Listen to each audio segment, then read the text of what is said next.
Bismillahirrahmanirrahim. Kitabın adı Bağdad alimlərinin toplantısı. Müəllif Müqatil İbni Ətiyyə. Allahın adı ilə. İslam Peyğəmbərinin canişinlik və imamət məsələsi ötən 14 əsr boyu həmişə müsəlmanların diqqətində olmuş mühüm məsələlərdən biridir. Şiə və Sünni kimi iki böyük təriqətin, məzhəbin təşkil olunması, onun ardınca qarşıya çıxan əqidəvi, fiqhi və sair məsələlərdə fikir ayrılığı, həmçinin çoxsaylı müharibə və qarşıdurmaların baş verməsi, hər iki tərəfin öz iddia və haqlılıqlarını sübut etmək üçün elmi yığıncaqlar keçirməsi, yaxud çoxlu kitab və məqalələrin yazılmasının hamısı Peyğəmbərin canişinlik məsələsi üzərində olan ixtilafın nəticəsidir. Bir dəstə bu fikirdədir ki, Peyğəmbərin canişini, hansı ki Allahın xəlifəsi, nümayəndəsi də hesab olunur, mütləq Allahın öz tərəfindən təyin olunmalıdır. Eyni zamanda başqa bir dəstə bildirir ki, Peyğəmbərin canişini cəmaatın rəyinə əsasən seçilməlidir. Bütün bu söz-söhbət, çəkişmə və ixtilafların başlanğıc nöqtəsi də elə budur. Haqqı tanıyıb batildən ayırmaq, ideoloji əsaslardan agah olmaq və bəzən aldadıcı cümlələrə qarışmış zəhərli təbliğatlar qarşısında onu qoruyub gücləndirmək üçün bu cür mövzular haqqında araşdırma aparmağın zəruriliyini daha da artırır. Fikirlərin döyüş meydanında, batil və tərəfdarlarının aktivləşdiyi vaxtlar, haqq əhlinin öz əqidəsini bir kənara qoyaraq, şeytanlara xoş gəldin deyib ağızlarına su almalarını gözləməməliyik. Əksinə, onların olduqca ağır vəzifələri vardır. O vəzifə haqqın haqlı olmasını möhkəm və sarsılmaz sübutlarla başqalarının qulağına çatdırmaqdır. Qarşınızdakı kitab Müqatil İbn Ətiyyənin Bağdad alimlərinin toplantısı adlı kitabının tərcüməsidir. Müqatil o yığıncaqda iştirak etmiş və o iclasda olanları nəql edənlərdən biridir. Tərcümə olunmuş bu kiçik həcmli kitab, yuxarıdakı mövzuların mühüm hissələrinə şərh və aydınlıq gətirərək, mövcud suallara, qaranlıq məsələlərə cavab vermiş, Allahın razılığını qazanıb əbədi səadət arzusunda olan və təəssübkeşlikdən uzaq duran haqq axtaranlara yol göstərmişdir. Bu müxtəsər kitabda bəzən elmi diskusiyaların, geniş argumentlərin əhatə dairəsi onlarla, yaxud yüzlərlə cild kitaba bərabər olur. Hansı ki, alim və mütəfəkkirlər öz növbəsində bu haqda danışıb və bu mövzular haqqında saysız-hesabsız kitablar yazmışlar. Amma bu kitab ixtisar və xülasə ilə yazıldığı üçün, tərcümədə də onunla kifayətlənir ki, hamı istifadə edə bilsin. Təbiidir ki, daha dərin və ətraflı mütaliə etmək istəyənlər, daha geniş yazılmış kitablara müraciət edəcək.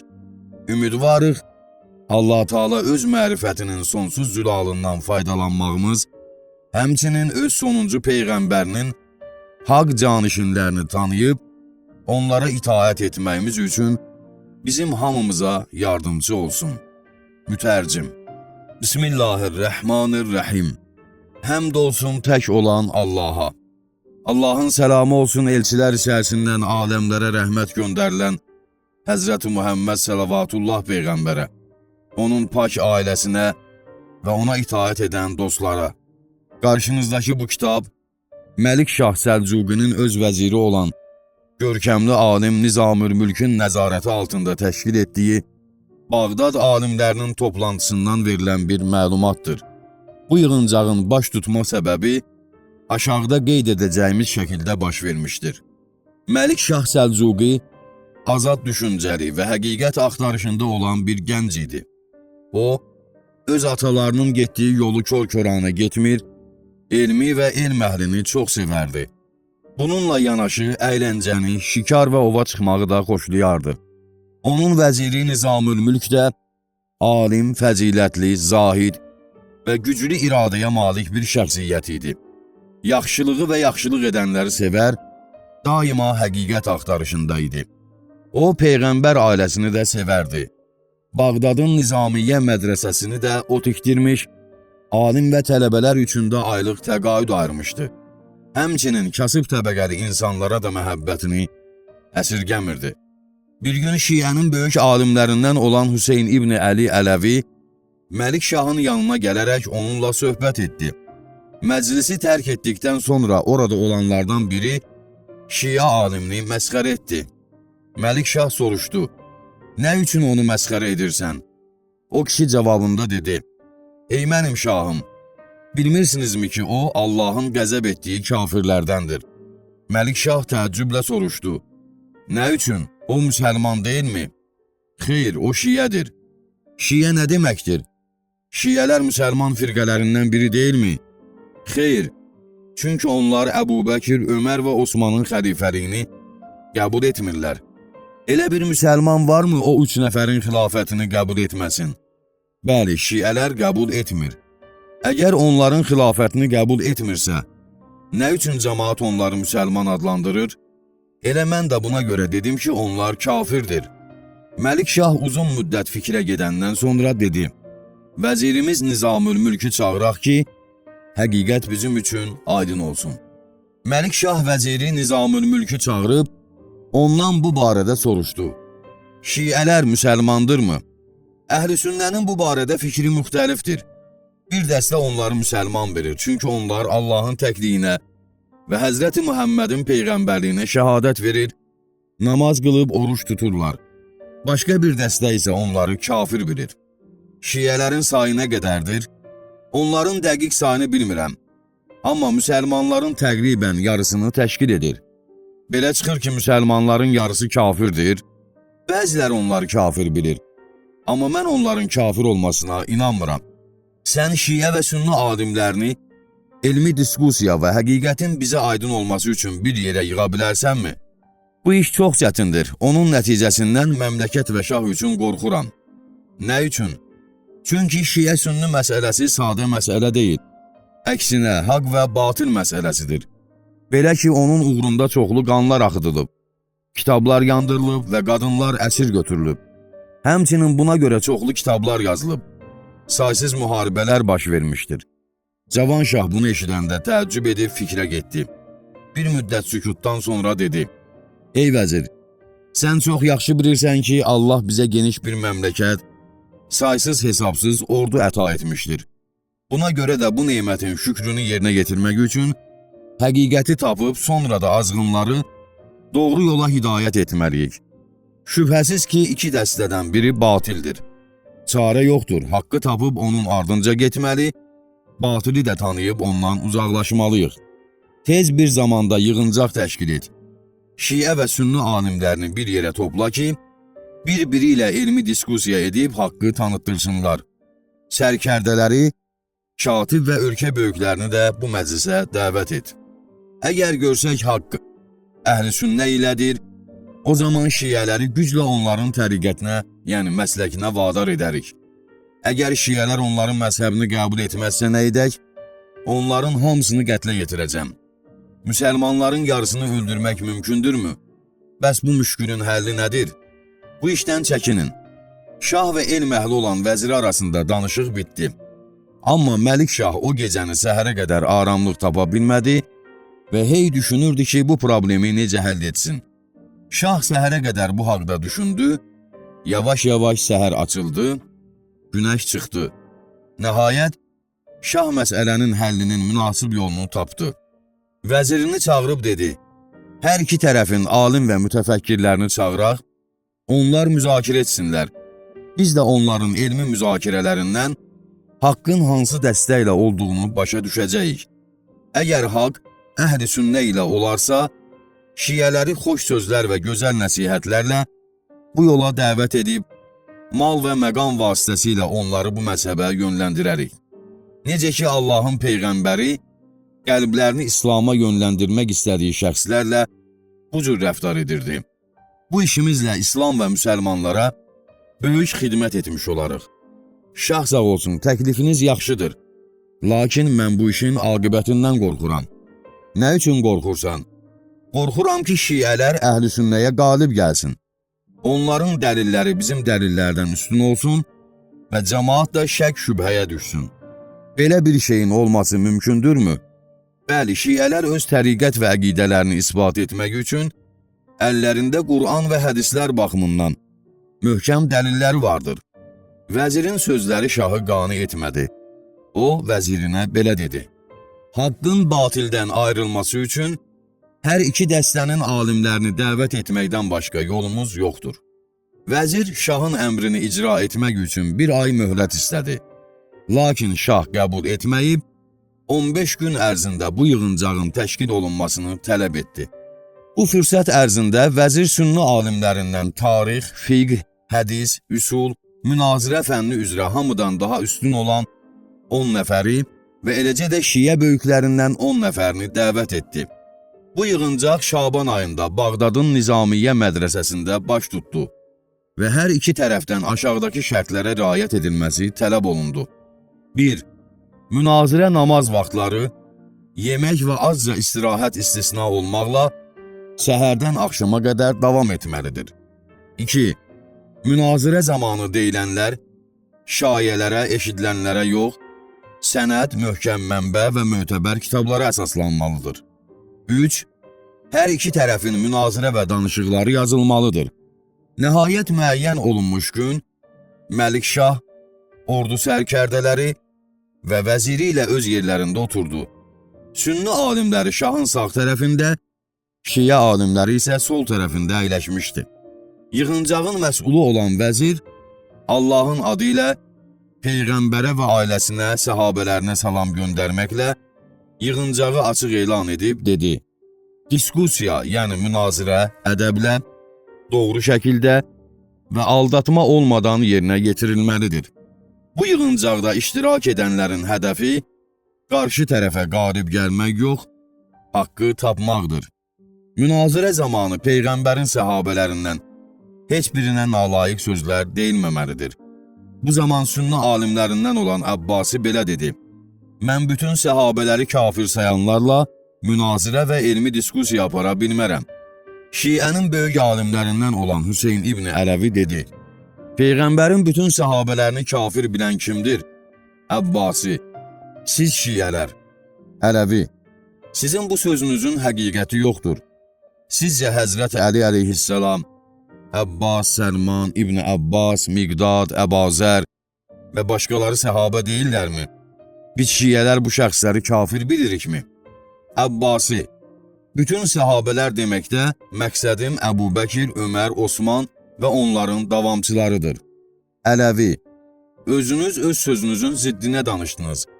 Məntiq alimləri xüsusi iqrarı hökm, ümumi inkarı hökmün ziddi hesab olunur demirlərmi? Sən gah deyirsən ki, şiələr bütün səhabələri kafir bilir, gah da deyirsən ki, şiələr bəzi səhabələri kafir bilir. Bu əsnada Nizamül Mülk danışmaq istədi. Lakin şiə alimləri ona icazə verməyib dedilər: Ey böyük vəzir, heç kəsin söhbətə qarışmaq haqqı yoxdur. Yalnız biz cavab verə bilmədikdə müdaxilə edə bilərsiniz. Əks halda bütün elmi mübahisə bir-birinə qarışacaq, diskusiyamız nəticə almadan başqa səmtə yönələcək.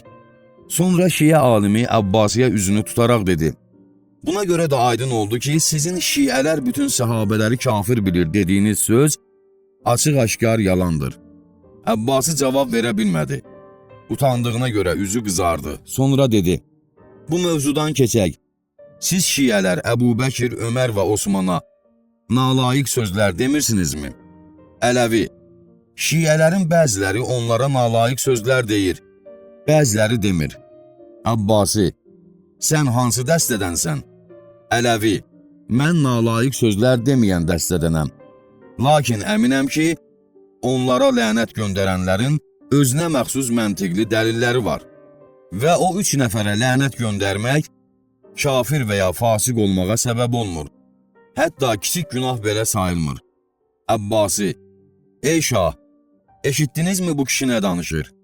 Ələvi: Ey Əbbasi, sözünü şaha demək müğalitə, həqiqətə əsaslanmayan mübahisə və çaşqınlığa çalmaqdır.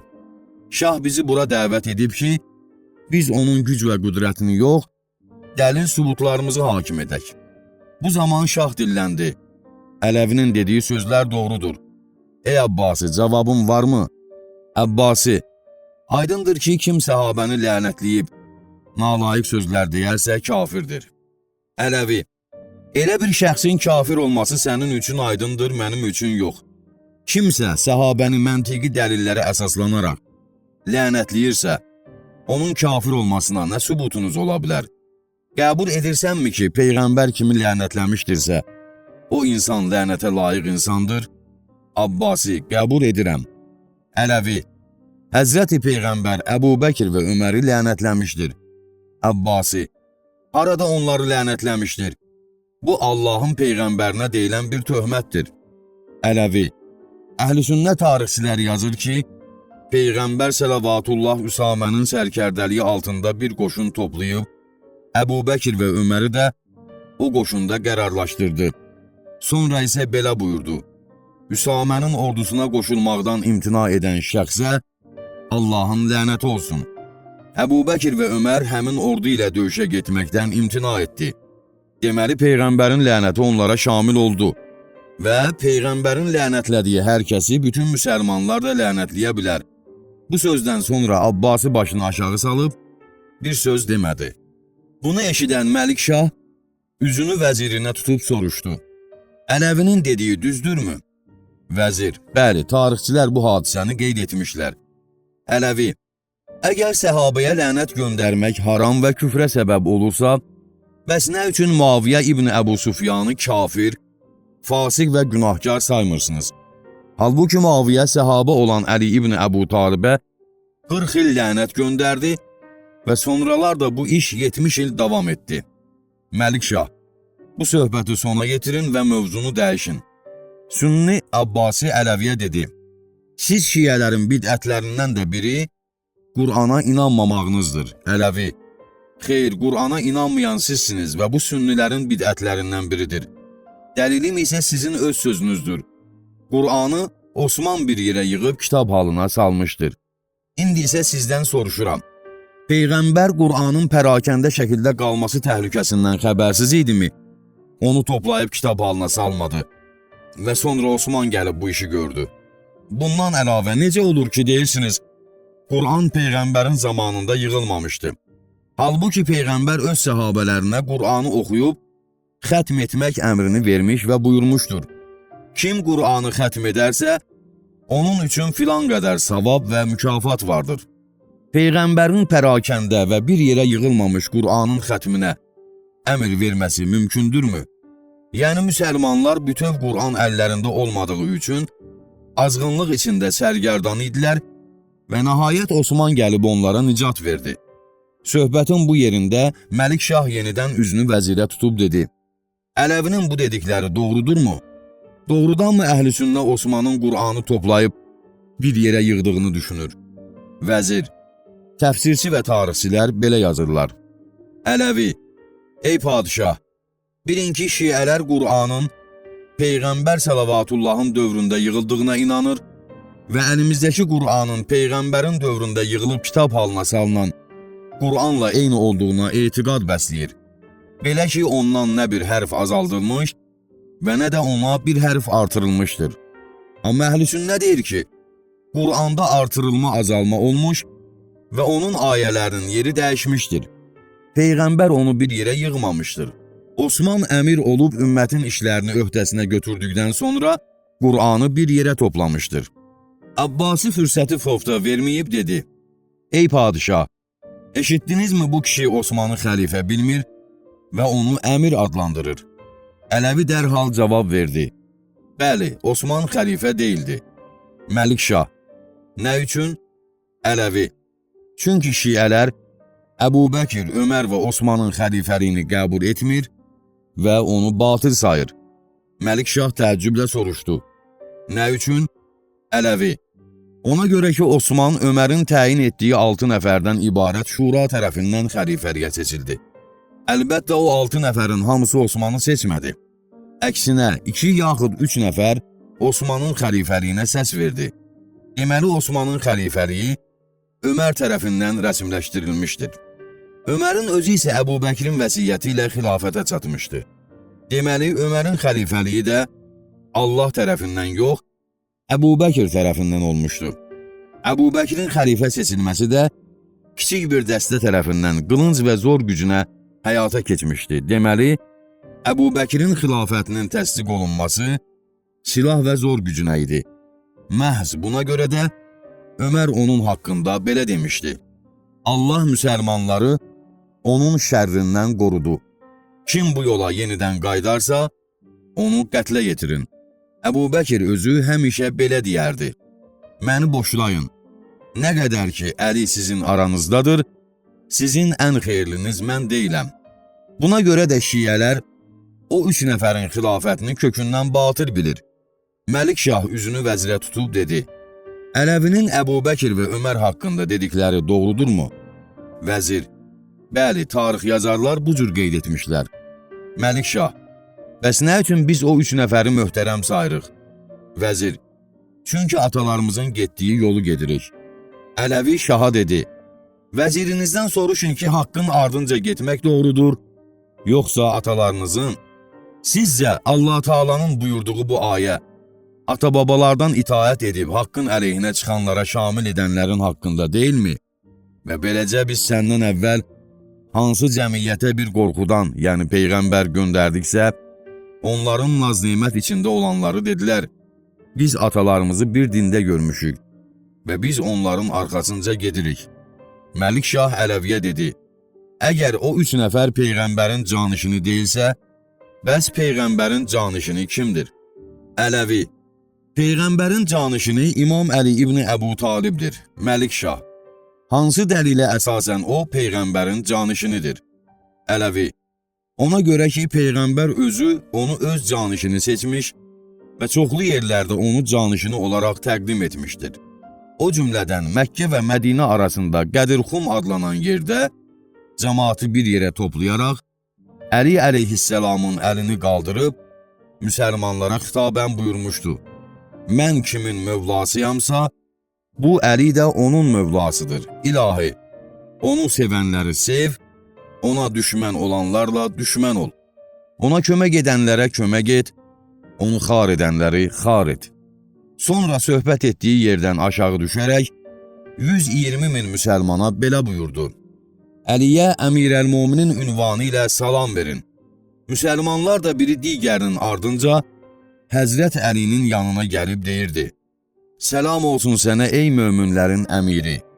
Əbu Bəkir və Ömər də gəlib Həzrət Əliyə eyni şəkildə salam verdilər.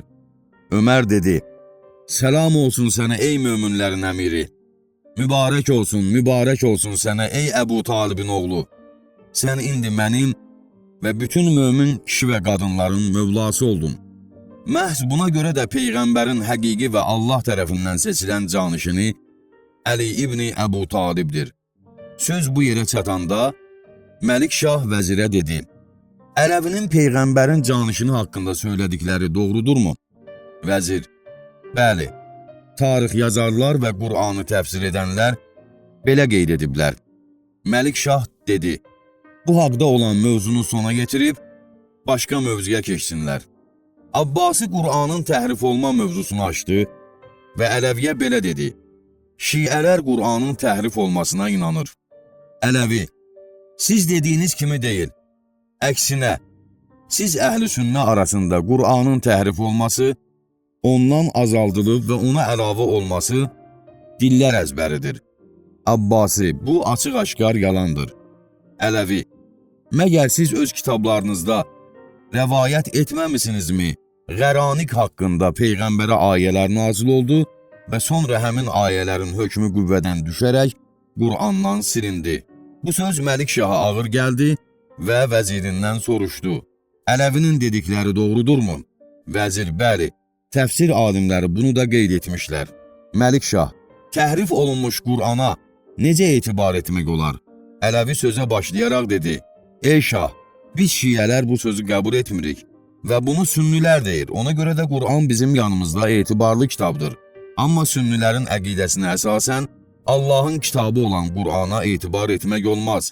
Əbbasi Ələviyə dedi: Sizin kitablarınızda da bu qəbildən hədislər mövcuddur və sizin alimlərinizdən bəziləri Qur'anın təhrif olmasını qəbul edir. Ələvi: Əvvəla bizim kitablarımızda bu haqda olan hədislər azdır.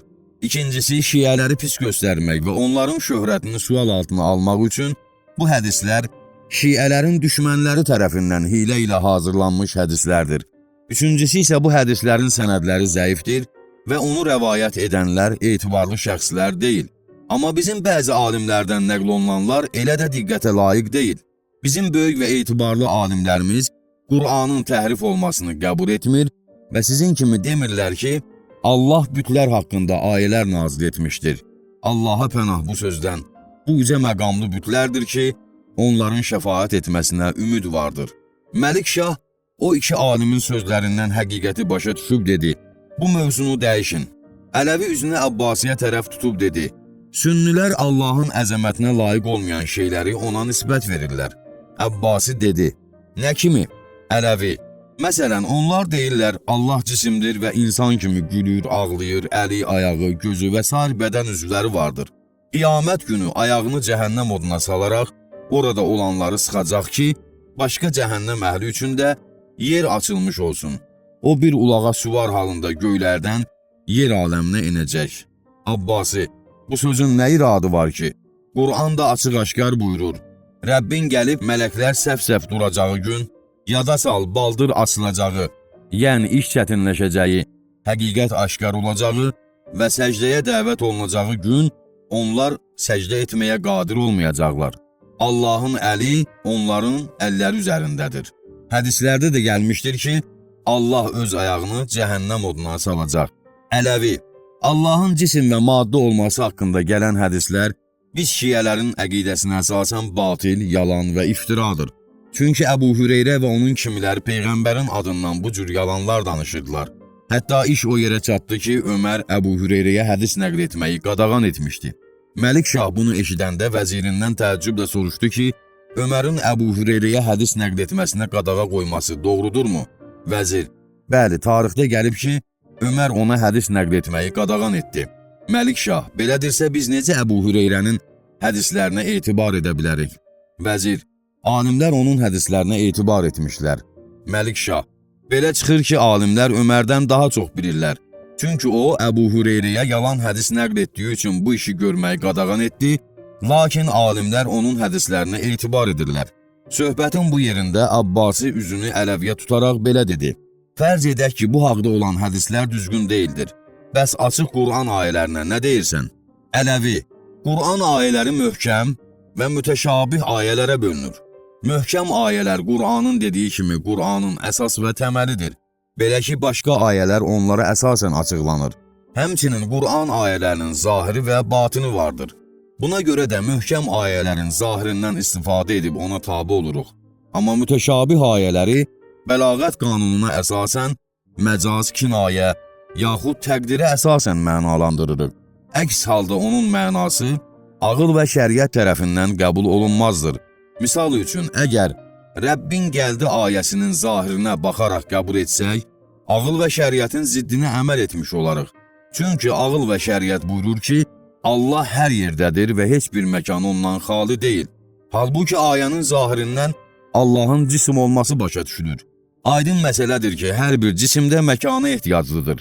Belə olan halda əgər Allah göydə olarsa yerdə olmur və əgər yerdə olarsa göydə olmamışdır. Bu söz ağıl və şəriət baxımından yanlışdır. Abbasi bu aydın məntiqin qarşısında aciz və əlacsız qalıb dedi, mən bunu qəbul etmirəm. Bizə vacibdir ki, Qur'anın zahirinə əməl edək. Ələvi, bəs mütəşabih ayələrlə nə edəcəksən? Bundan əlavə sən Qur'anın bütün ayələrinin zahirini qəbul edə bilməzsən. Çünki sənin yanında oturan dostun Şeyx Əhməd Osman sünni alimlərindəndir və gözləri görmürdü. Cəhənnəm əhli olması lazım gəlir. Abbasi, nəyə görə? Ələvi, ona görə ki, Allah Teala Qur'anda buyurur, kim bu dünyada kör olarsa, ahirətdə də kör və daha azğın olacaqdır. Şeyx Əhməd Osman da bu dünyada kör olduğu üçün, ahirətdə də kör olacaqdır. Ələvi sonra üzünü Şeyx Əhməd Osmana tutub dedi, siz bunu qəbul edirsinizmi? Şeyx Əhməd qəzəblənərək dedi, əsla, əsla. Ayədə kör sözündə məqsəd haqq yolundan azmaqdır. Ələvi, İndi məlum oldu ki, Qur'anın bütün zahiri mənalarını qəbul etmək olmaz. Bu arada Qur'anın zahiri haqqında olan söhbət və mübahisə şiddətləndi. Abbasi Ələvinin möhkəm dəlilləri müqabilində aciz qalıb cavab verə bilmədi. Məlik Şah həqiqəti anlayıb, bu mövzunun da dəyişdirilməsini istədi. Ələvi cəbr, yəni məcburiyyət məsələsinə toxunaraq dedi: Siz sünnilərin batıl əqidəsindən biri də budur. Allah insanları günah və haramlara məcbur edib, sonra onlara əzab verir. Abbasi, bu fikir doğrudur. Çünki Allah Teala Qur'anda buyurur: Allah kimi azğınlığa salarsa, daha onu bir hidayət edən olmaz.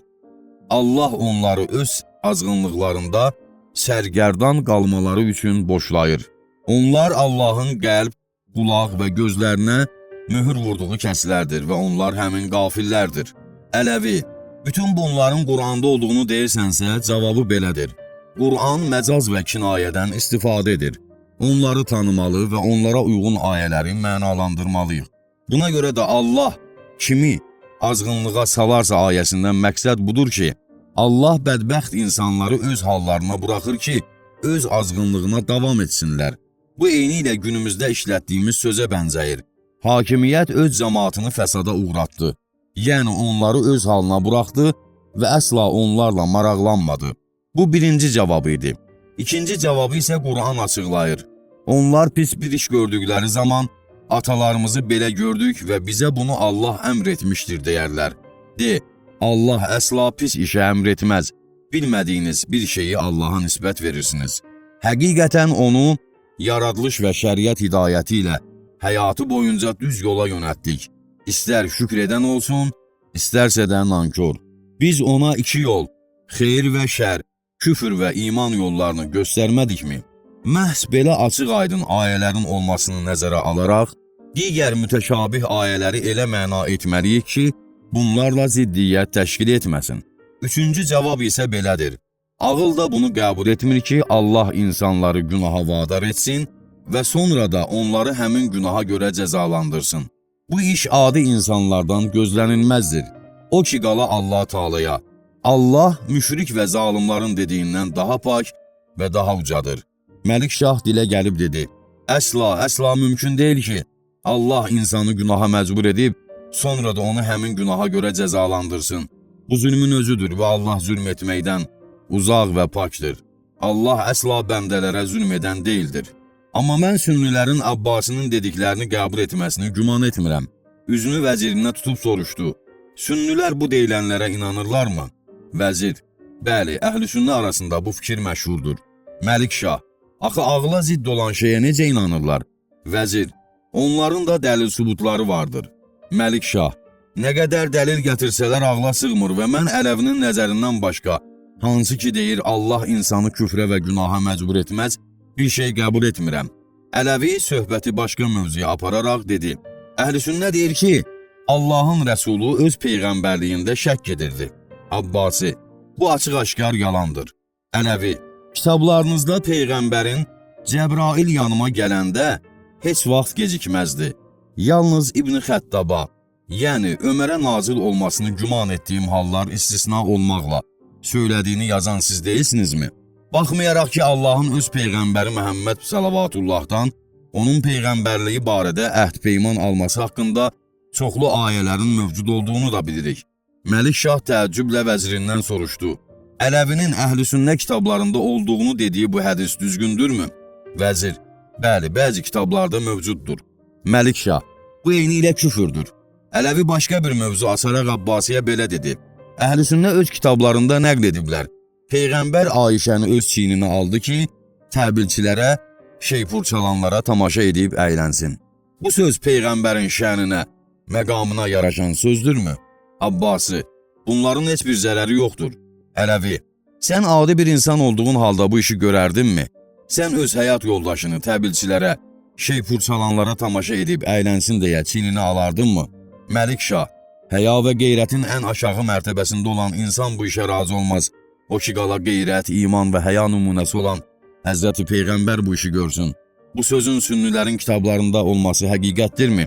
Vəzir: Bəli, bəzi kitablarda qeyd olunub. Məlik Şah: Özü öz peyğəmbərliyində şəkk edən bir peyğəmbərə biz necə iman gətirək? Abbasi: Bu hədisi təvil edib mənasını açıqlamaq və əsaslandırmaq lazımdır. Əgər varis ata tərəfindən baba və ana tərəfindən nənədirsə, ata tərəfindən baba irsin 3/2-sini, Ana tərəfindən nənə irsin 1/3-ni götürür. İkinci rəyə görə ata tərəfindən baba 6/5, ana tərəfindən nənə 6/1 pay alır. 111-ci məsələ. Əgər varis ata tərəfindən nənə və ana tərəfindən baba olarsa, ata tərəfindən nənə 3/2, ana tərəfindən baba 3/1 pay alır. İkinci rəyə görə ata tərəfindən nənəyə 6/5, ana tərəfindən babaya 6/1 pay düşür. 112-ci məsələ. Əgər varis ata tərəfindən nənə və ana tərəfindən nənədirsə, ata tərəfindən nənə 3/2, ana tərəfindən nənə 3/1 pay alır. İkinci rəyə görə ata tərəfindən nənəyə 4/3, ana tərəfindən nənəyə 4/1 pay düşür. 113-cü məsələ. Əgər varis ata tərəfindən baba və nənə, ana tərəfindən baba və ya nənə olarsa, ata tərəfindən baba və nənə ümumi irsin 3/2-sinə sahib olur. Qalan 3/1 pay ana tərəfindən baba və nənəyə düşür. İkinci rəyə əsasən ata tərəfindən baba 6/5 pay alır, ana tərəfindən baba və nənəyə 6/1 pay düşür. 114-cü məsələ. Əgər varis ana tərəfindən baba və nənə, ata tərəfindən baba və ya nənə olarsa, ata tərəfindən olan baba və nənə 3/2 pay, ana tərəfindən olan baba və nənə 3/1 pay götürür. Sonuncular götürdükləri payı aralarında bərabər bölür. 115-ci məsələ. Əgər varis ata tərəfindən baba və nənə, ata anadan və atadan bir bacı və qardaş olarsa, bütün mal baba, nənə, bacı və ya qardaş arasında bölünər. Kişi 2 pay, qadın 1 pay götürər. 116-cı məsələ. Əgər varis ata tərəfindən baba və nənə, təkcə bacılar və ya bacılarla qardaşlar olarsa, bütün mal onlar arasında bölünər, kişilər 2 pay, qadınlar 1 pay götürər. Əlbəttə ki, anadan bir qardaş və bacılar olduqda atadan bir olanlar irs almır. Ata, anadan bir qardaş və bacılar olmadıqda atadan bir olanlar irsdən pay almır. 117-ci məsələ. Əgər varis ata tərəfindən baba, nənə, anadan bir bacı ya qardaş ya da anadan bir bacılar və qardaşlarsa, bacı və ya qardaş bir nəfər olduqda irsdən 6/1 pay alır. Əgər bir nəfər olarsa, malın 3/1-i onlar arasında bərabər bölünür. Qalan hissə ata tərəfindən baba, nənəyə çatır. Kişi 2 pay, qadın isə 1 pay götürür. 118-ci məsələ. Əgər varis ata tərəfindən baba və nənələr, eləcə də ərdirsə, ər ümumi irsin yarısını götürür. Qalan yarı ata tərəfindən baba və nənə arasında bölünür. 119-cu məsələ. Əgər varis ata tərəfindən baba və nənələr, eləcə də zövcəsə, zövcə ümumi irsin 4/1-ni götürür. Qalan hissə ata tərəfindən baba və nənələrin arasında bölünür. 120-ci məsələ. Əgər varis ana tərəfindən əcdad və ərdirsə, ər ümumi irsin yarısını götürür. Qalan hissə ana tərəfindən əcdad arasında bərabər bölünür. 121-ci məsələ. Əgər varis ana tərəfindən əcdad və zövcədirsə, zövcə ümumi irsdən 4/1 pay alır. 4/3 hissə ana tərəfindən əcdad arasında bərabər bölünür. 122-ci məsələ. Əgər varis ana tərəfindən əcdad, ata anadan bir bacı və ya onlar olmadıqda atadan bir bacıdırsa, ana tərəfindən əcdad 3/1 pay götürür, qalan hissə ata anadan bir bacıya, o olmadıqda atadan bir bacıya çatır. 123-cü məsələ. Əgər varis ana tərəfindən əcdad, ata anadan bir bacılar və ya onlar olmadıqda atadan bir bacılarsa, ana tərəfindən əcdad 3/1 pay götürür, qalan 3/2 hissə ata anadan bir bacılar və ya onlar olmadıqda atadan bir bacılar arasında bərabər bölünür. 124-cü məsələ. Əgər varis ana tərəfindən əcdad, ata anadan bir və ya atadan bir qardaş, ya bir neçə qardaş, ya bir neçə bacısa, ana tərəfindən əcdad 3/1 pay götürür, qalan 3/2 hissə bir qardaş olduqda tamamilə ona çatır, bir neçə qardaş olduqda aralarında bərabər bölünür. Əgər varis bacılar və qardaşlarsa, götürülən payı öz aralarında bölürlər. Ata anadan bir övladlar olduqda atadan bir övlad pay almır. Əgər ata anadan bir övlad yoxsa, atadan bir övlad varis sayılır. 125-ci məsələ. Əgər varis ana tərəfindən əcdad, anadan bir bacı ya qardaş, ya bir neçə bacı və qardaşsa, hamısı bir dərəcədədir və bütün mal onlar arasında bərabər bölünür. 126-cı məsələ. Əgər varis ata tərəfindən əcdad, ata anadan bir və ya atadan bir bacı, anadan bir bacı və ya qardaşsa, anadan bir bacı və qardaş 6-da 1 pay götürür. Qalan irs ata tərəfindən əcdad və ata anadan bir və ya atadan bir bacı arasında bölüşdürülür. 127-ci məsələ. Əgər varis ata tərəfindən əcdad, ata anadan və ya atadan bir bacı və qardaş, anadan bir bacı və ya qardaş olarsa, anadan bir bacı və ya qardaş 6-da 1 pay götürür, qalan hissə ata tərəfindən əcdad və ata anadan bir və ya atadan bir bacı və qardaş arasında bölüşdürülür. 128-ci məsələ. Əgər varis ata tərəfindən əcdad, ata anadan və ya atadan bir neçə bacı və qardaş, anadan bir bacılar və qardaşlarsa, anadan bir bacılar və qardaşlar ümumi irsdən 3-də 1 pay götürüb aralarında bölür, qalan 3-də 2 hissə ata tərəfindən əcdadla ata anadan bir bacı və qardaş arasında bölünür.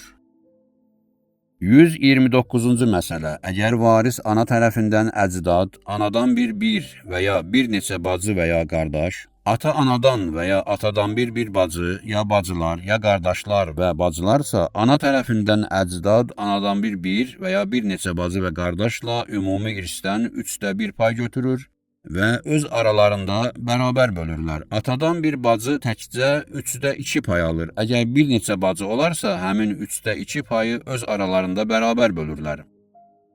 Əgər bir neçə qardaş və bacı olarsa, 3-də 2 pay onlara çatır. Kişilər 2, qadınlar 1 pay götürür.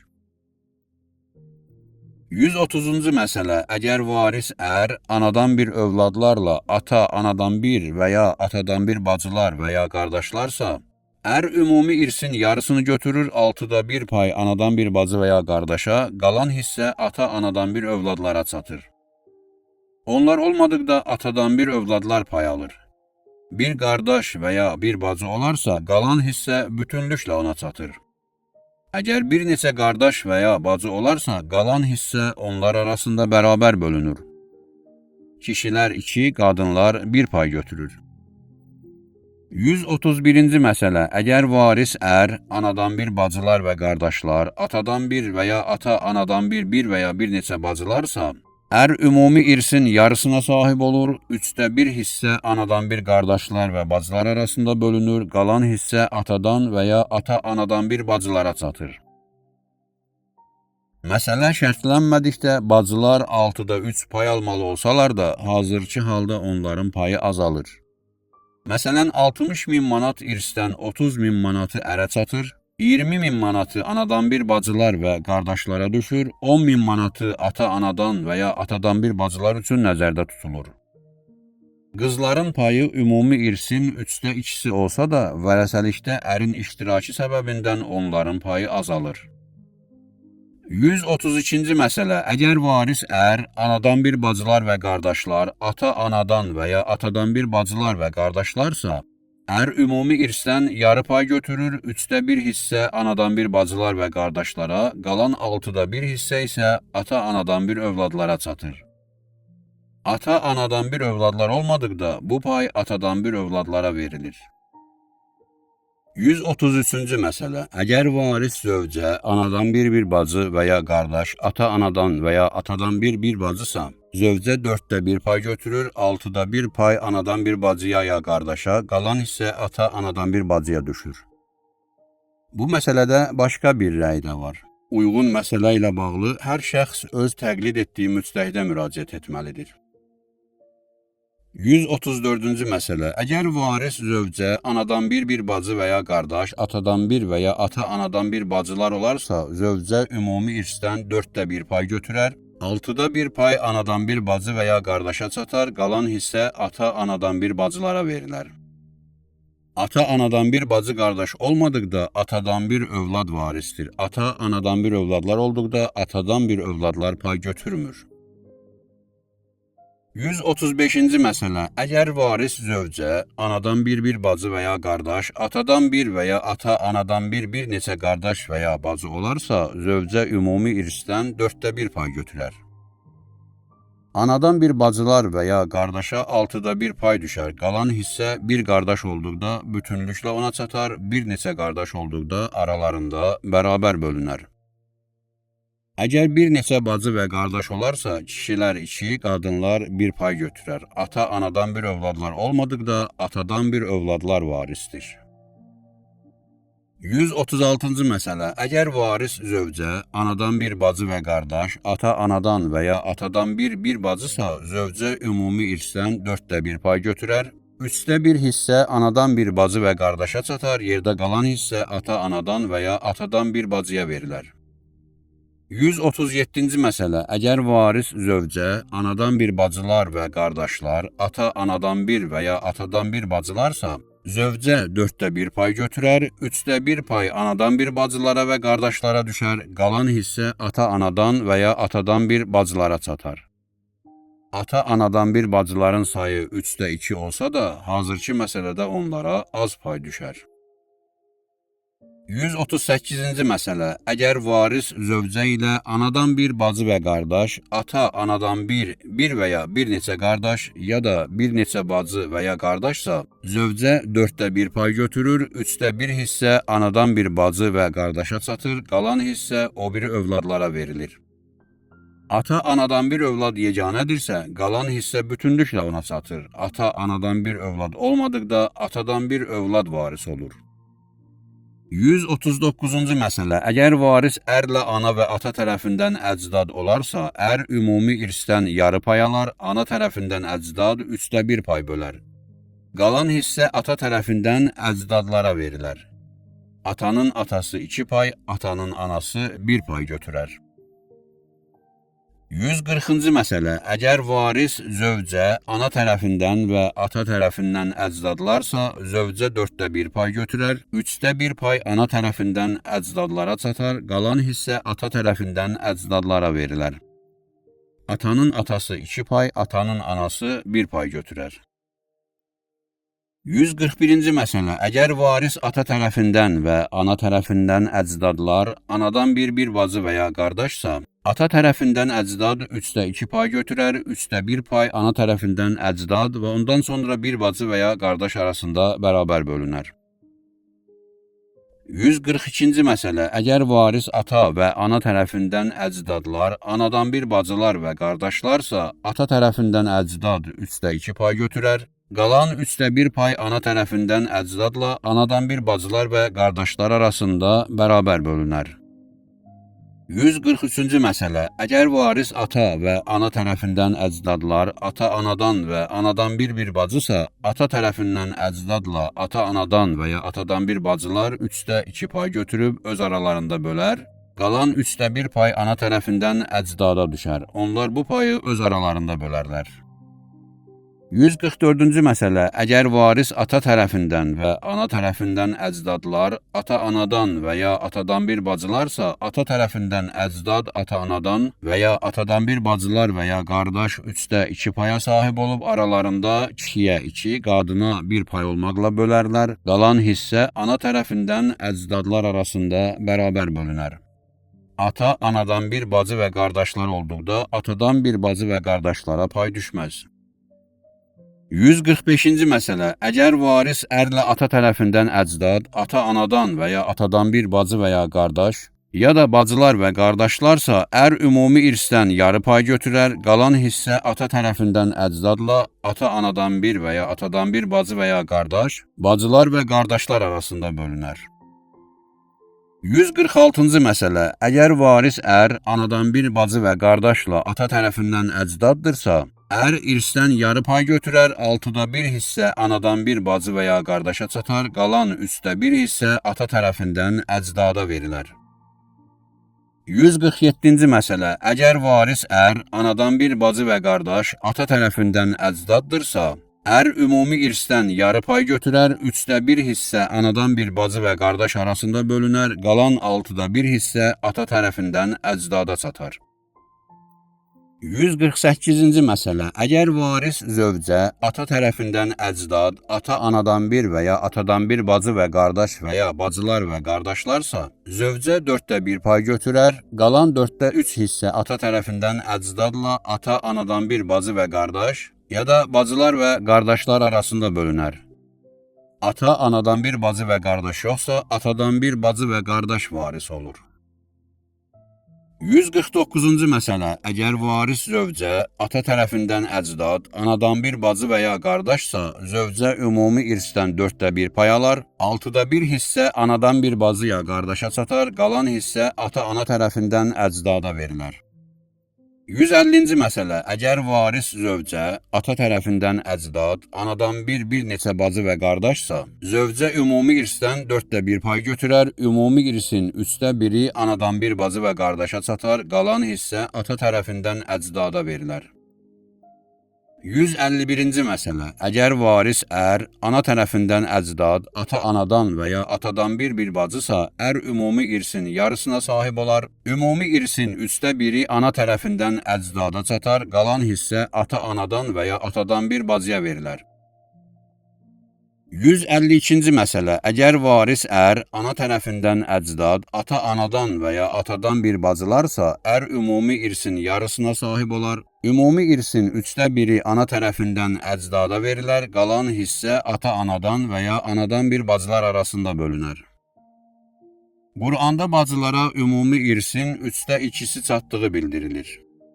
Məsələn, 60.000 manat irsdən 40.000 manatı onların payıdır. Hazırki məsələdə isə bacılara nəzərdə tutulanın yarısı verilməlidir. Ata-anadan bir bacılar olmadıqda atadan bir bacılar varisdir. 153-cü məsələ. Əgər varis ata tərəfindən əcdad, ata-anadan və ya atadan bir bacı və qardaşsa, yarı pay götürər, 1/3 pay ana tərəfindən əcdada çatar, qalan hissə ata-anadan və ya atadan bir bacı və qardaşa verilər. Ata-anadan bir övladlar olduqda, atadan bir övladlar irsdən məhrumdur. 154-cü məsələ. Əgər varis ana tərəfindən əcdad, anadan bir və ya bir neçə bacı və ya qardaşsa, irsin yarısı ərə çatar, qalan yarı hissə atadan bir bacı və qardaşlarla ana tərəfindən əcdad arasında bərabər bölünər. Kişilər və qadınlar eyni pay götürər. 155-ci məsələ. Əgər varis zövcə ana tərəfindən əcdad, ata-anadan və ya anadan bir neçə bacısa, zövcə ümumi irsdən 1/4 pay götürər, ana tərəfindən əcdada ümumi irsdən 3/1 verilər, qalan hissə ata-anadan və ya atadan bir bacıya çatar. Bu məsələdə də tənha bacıya düşəsi yarı pay, bir neçə bacıya düşəsi 3/2 pay azalır. 156-cı məsələ. Əgər varis zövcə ana tərəfindən əcdad, ata-anadan və ya atadan bir və ya bir neçə qardaş ya bacı və qardaşsa, zövcə ümumi irsin 1/4-nə sahib olar, ümumi irsin 3/1 ana tərəfindən əcdada çatar, qalan hissə tənha qardaşa verilər. Bir neçə qardaş olduqda həmin pay onlar arasında bölünər. Əgər varis bacı və qardaşsa, qardaş 2, bacı 1 pay götürər. 157-ci məsələ. Əgər varis zövcə ana tərəfindən əcdad, anadan bir və ya bir neçə bacı və qardaşsa, zövcə ümumi irsdən 1/4 pay alar, qalan 3/4 hissə ana tərəfindən əcdadla anadan bir qardaş və bacılar arasında bərabər bölünər. 158-ci məsələ. Əgər varis ata tərəfindən əcdad, ana tərəfindən əcdad, ata-anadan və ya atadan bir bacısa, ümumi irsin yarısına sahib olar, 3/1 hissə ana tərəfindən əcdada çatar. Qalan 6/1 hissə ata tərəfindən əcdadla ata-anadan və ya atadan bir bacı arasında kişiyə 2 pay, qadına 1 pay qaydası ilə bölünər. 159-cu məsələ. Əgər varis zövcə ana tərəfindən əcdad, ata tərəfindən əcdad, ata-anadan və ya atadan bir bacısa, zövcə ümumi irsdən 1/4 pay götürər, ümumi irsin 3/1 ana tərəfindən əcdada çatar, qalan hissə ata tərəfindən əcdadla ata-anadan və ya atadan bir bacı arasında bölünər. 160-cı məsələ. Əgər varis ata tərəfindən əcdad, ata-anadan və ya atadan bir və ya bir neçə bacı, ana tərəfindən əcdad, anadan bir və ya bir neçə bacı və ya qardaşsa, ata tərəfindən əcdad və ata-anadan və ya atadan bir və ya bir neçə bacı ümumi irsdən 3/2 pay götürər. Bu pay kişilərə 2 pay, qadınlara 1 pay olmaqla arada bölünər. Qalan 1/3 hissə ana tərəfindən əcdad və anadan bir və ya bir neçə bacı və qardaş arasında bərabər bölünər. 161-ci məsələ. Əgər varis ata tərəfindən əcdad, ata-anadan və ya atadan bir bacılar və qardaşlar, ana tərəfindən əcdad, anadan bir və ya bir neçə bacı və ya qardaşsa, ata tərəfindən əcdad və ata-anadan və ya atadan bir bacılar və qardaşlar ümumi irsin 3/2 hissəsini götürüb öz aralarında kişilərə 2 pay, qadınlara 1 pay qaydası ilə bölür. Qalan 3/1 hissə ana tərəfindən əcdadla anadan bir bacı və qardaş arasında bərabər bölünür. Əgər ata-anadan bir bacı və qardaş olmasa, atadan bir bacı və qardaş varisdir. 162-ci məsələ. Əgər varis ata tərəfindən əcdad, ata-anadan və ya atadan bir və ya bir neçə bacı, ya da bacılar və qardaşlar, ana tərəfindən əcdaddırsa, ümumi irsdən yarı pay götürər, 1/6 hissə ata tərəfindən əcdadla ata-anadan və ya atadan bir və ya bir neçə bacı, ya da bacılar və qardaşlar arasında kişilərə 2 pay, qadınlara 1 pay qaydası ilə bölünər. Qalan 1/6 hissə ana tərəfindən əcdadın payıdır. Onlar bu payı öz aralarında bərabər bölərlər. 163-cü məsələ. Əgər varis ata tərəfindən əcdad, ana tərəfindən əcdad, atadan bir və ya bir neçə bacı və ya qardaşsa, ümumi irsdən yarı pay götürər, 3/1 hissə ata tərəfindən əcdada çatar. Ata tərəfindən əcdad bu payı öz aralarında kişilərə 2 pay, qadınlara 1 pay qaydası ilə bölərlər. Qalan 1/6 hissə ana tərəfindən əcdad və anadan bir və ya bir neçə bacı və qardaşa çatar. Onlar bu payı öz aralarında bərabər bölərlər. Bu məsələ ilə bağlı başqa rəylər də var. Ətraflı məlumat almaq üçün təqlid etdiyiniz müctəhidin risaləsinə müraciət edin. Bir neçə başqa məsələ. 164-cü məsələ. Qadının irs payı kişidən az olmaya bilər. Məsələn, 1. Ata-anadan və ya atadan bir bacı və qardaşın övladının irsi. 2. Anadan bir bacı və qardaşın irsi. 3. Qız olsa belə oğul nəvənin irsi atasının payıdır. Oğlan olsa belə qız nəvənin irsi anasının payı qədərdir. Bu məsələdə qız oğlandan 2 qat artıq irs götürür. 165-ci məsələ. Qadın ərin yaşayış yerindən irs götürmür. Bağ, dükan və fabrik kimi qeyri-yaşayış yerləri ilə bağlı təqlid etdiyi müctəhidə müraciət etmək daha yaxşı olar. 166-cı məsələ. Əgər mərhum malının 1/3-ni vəsiyyət etsə, vərəsə həmin 1/3-dən pay götürmür. Vəsiyyət etmədiyi halda bütün mal varisindir. Böyük vərəsə mərhumun dəfn və hüzur məclisinin xərcini öz payından ödəyə bilər. Kiçik vərəsənin payından xərcləmək olmaz. Böyük vərəsə də razı olmasa, onun payına toxunulmamalıdır. 167-ci məsələ. İnsan vəsiyyət etməmiş ölərsə, 1/3 ayrılmır.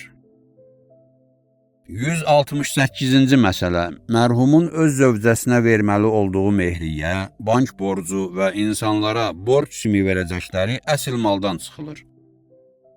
169-cu məsələ. Bəzi kəndlərdə qıza cehiz verilir deyə irs payı ayrılmır. Bu kimi rəftarlar düzgün deyil, qız da, oğlan da irsdən pay alır. 170-ci məsələ. İnsan vəsiyyət etməklə öz varisini irsdən məhrum edə bilməz. Ölənin canişini bu qəbildən olan vəsiyyətə əməl etməməlidir. Bəli, insan öz mülkünün 1/3-ni istədiyi yönümdə vəsiyyət edə bilər. Qalan hissə Allahın kitabı və Peyğəmbərin sünnəsi əsasında varislər arasında bölüşdürülür. 171-ci məsələ varisi olmayanın mülkü öldükdən sonra məsum imamın ixtiyarına verilir. İmam qeybdə olduğu dövrdə bu irs təqlid olunan müctəhidə təqdim edilir. 172-ci məsələ əgər insan sağ olduğu vaxt öz mülkünün xumsunu vermişsə, öldükdən sonra ondan qalan irsə xums düşmür.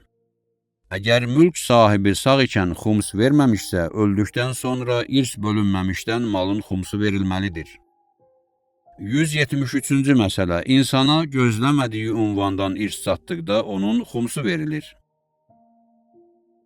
Məsələn, bir şəxsin xarici bir məmləkətdə əmisi ölmüşsə və o əmisi olduğundan xəbərsiz olmuşsa, əldə etdiyi irsin xumsunu verməlidir. Qur'anda irs məsələsi. Qur'an-ı Məciddə fəraiz sayılan 6 paydan danışılır. 2də 1, 4də 1, 8də 1, 6da 1, 3də 1, 3də 2. 2də 1, yəni yarı pay 3 zümrəyə aiddir. Yeganə qız, zövcənin övlad və nəvəsi olmadıqda ata-anadan və ya atadan bir yeganə bacı. 4də 1 pay 2 zümrəyə aiddir. Ölmüş zövcəsinin övlad və ya nəvəsi olan ölmüş ərinin övlad və nəvəsi olan zövcə. 8də 1 pay 1 zümrəyə aiddir. Başqa bir qadından olsa belə övladları olan kişinin zövcəsi. Bir neçə zövcə olarsa, irs onlar arasında bölünər. 6da 1 pay 3 zümrəyə aiddir. Mərhumun övlad və nəvəsi olsa belə, onun ata-anası, övladları olmayan bacıları və qardaşları olan mərhumun anası, anadan bir yeganə bacı və qardaş. 3də 1 pay 2 zümrəyə aiddir. Maniə olmadıqda mərhumun anası, anadan bir 2 və ya daha artıq bacı və ya qardaş, onlar 3də 1 payı öz aralarında bərabər bölərlər. 3də 2 pay 2 zümrəyə aiddir. Mərhumun oğlu olmadıqda 2 və ya 2-dən artıq qız, ata-anadan bir 2 və ya daha artıq bacı, ata-anadan bir bacılar olmadıqda atadan bir bacılar.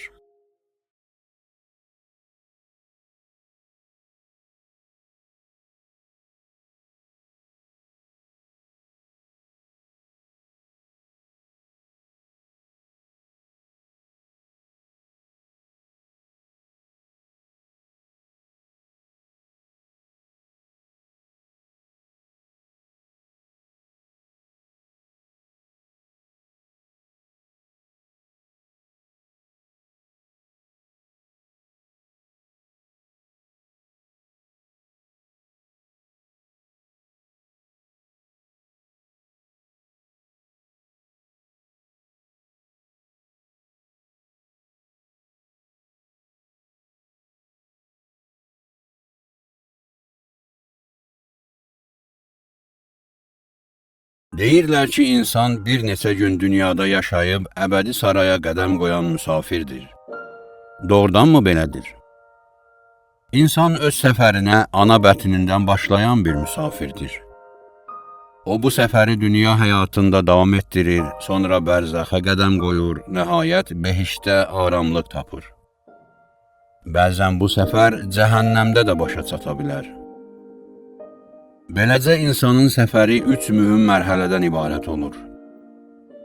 Fəna, imtahan və əməl yeri olan dünya və dünya həyatı, ölümlə başlayan, sur üfürülməsi ilə başa çatan bərzəx həyatı, sur üfürülməsi ilə başlayıb behişt və ya cəhənnəmlə sonunclanan qiyamət. Bu 3 mərhələ mülk, mələkut və cəbərut ya da maddə, misal və mücərrədat kimi təqdim olunmuşdur. Çoxsaylı rəvayətlərdən insanın müsafir olduğu anlaşılır. Həzrəti Əli əleyhissalam gecələr ətrafındakılara buyurardı: "Hazır olun, Allah sizə rəhmət etsin. Çünki sizin üçün köç fərmanı verilmişdir." Bu qısa yox, uzun bir səfərdir. Ona görə də həmin səfərə ciddi hazırlığa ehtiyac var. Həzrəti Əli əleyhissalam buyurmuşdur: "Səfərin uzunluğunu yada salan hazır olar." İmam Həsən-i Müctəba əleyhissalam şəhadətindən qabaq səhabələrindən birinə belə buyurmuşdur: Səfərə hazır ol, səfər azuqəsini əcəlin çatmamış əldə et.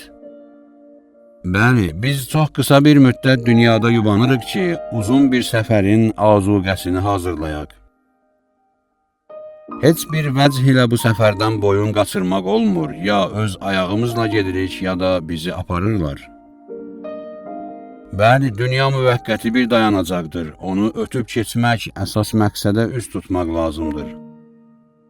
Həzrəti Əli əleyhissalam çox saylı məqamlarda bu mövzuya işarə etmişdir. Söhbətimizin bu yerində Nəhcül Bəlağədən 2 qısa xütbəni xatırlayırıq.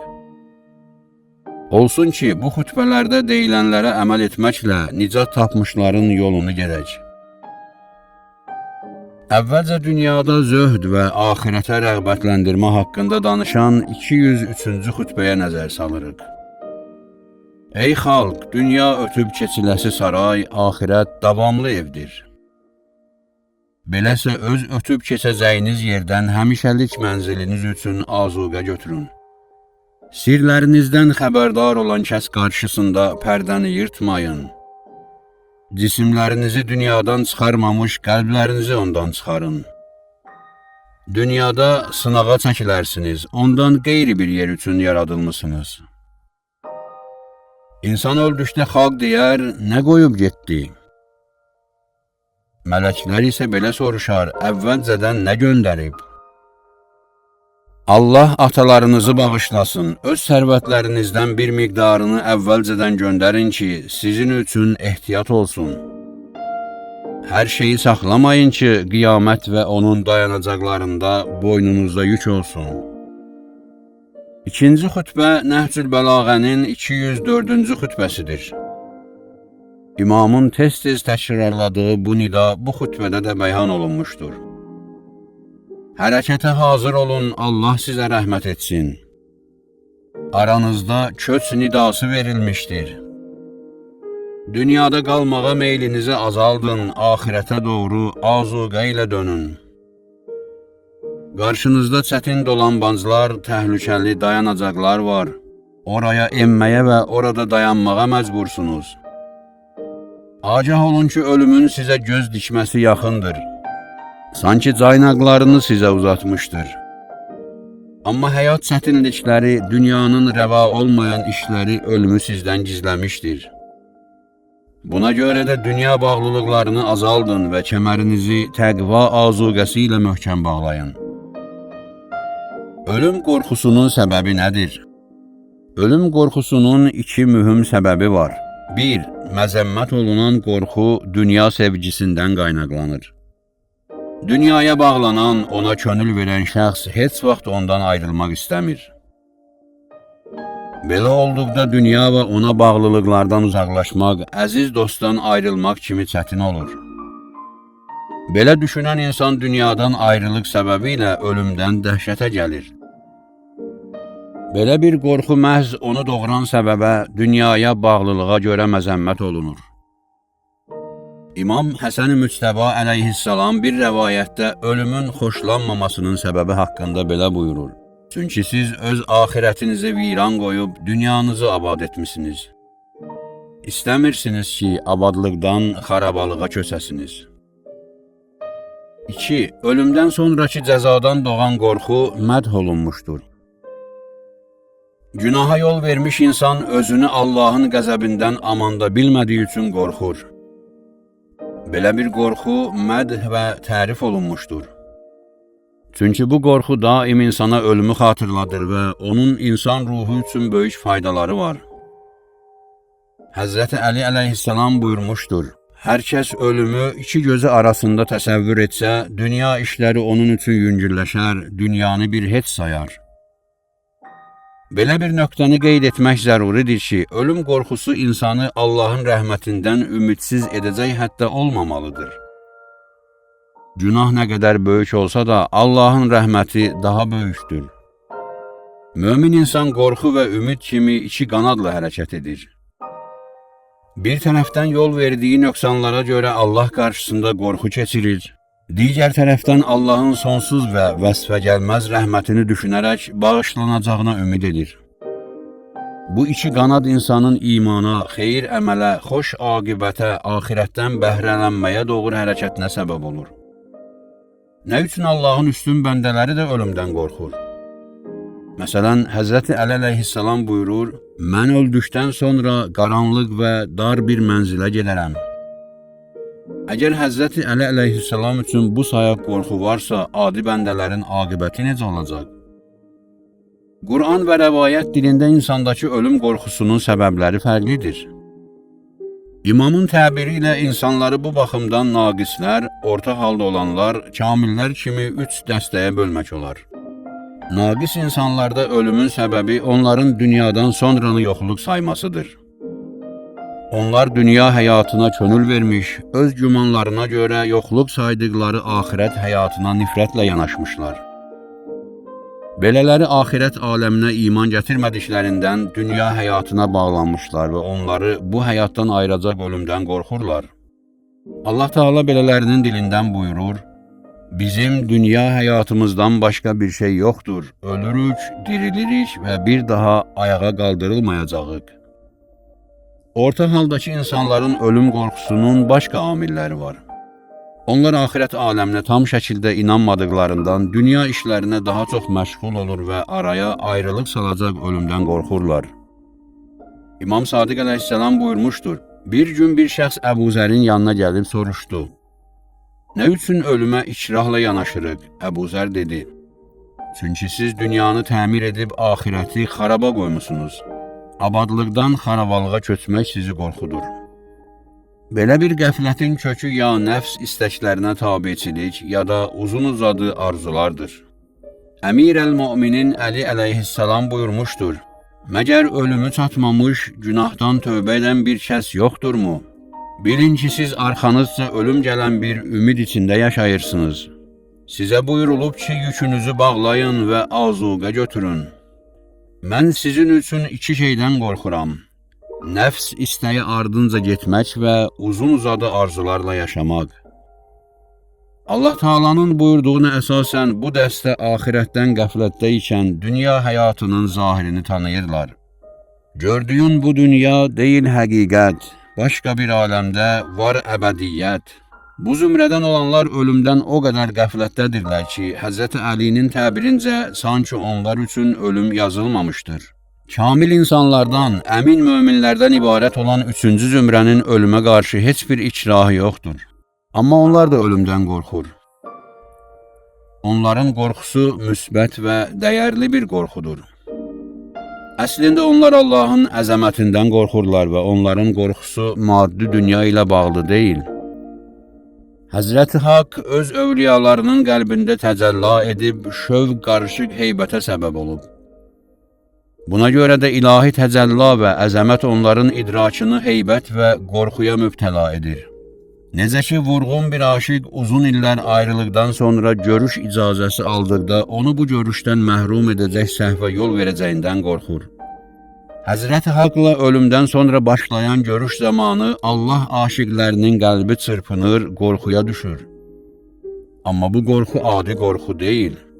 Onların qorxusu səfərin uzunluğundan, azuqənin azlığından, məqsədin böyüklüyündən yaranır.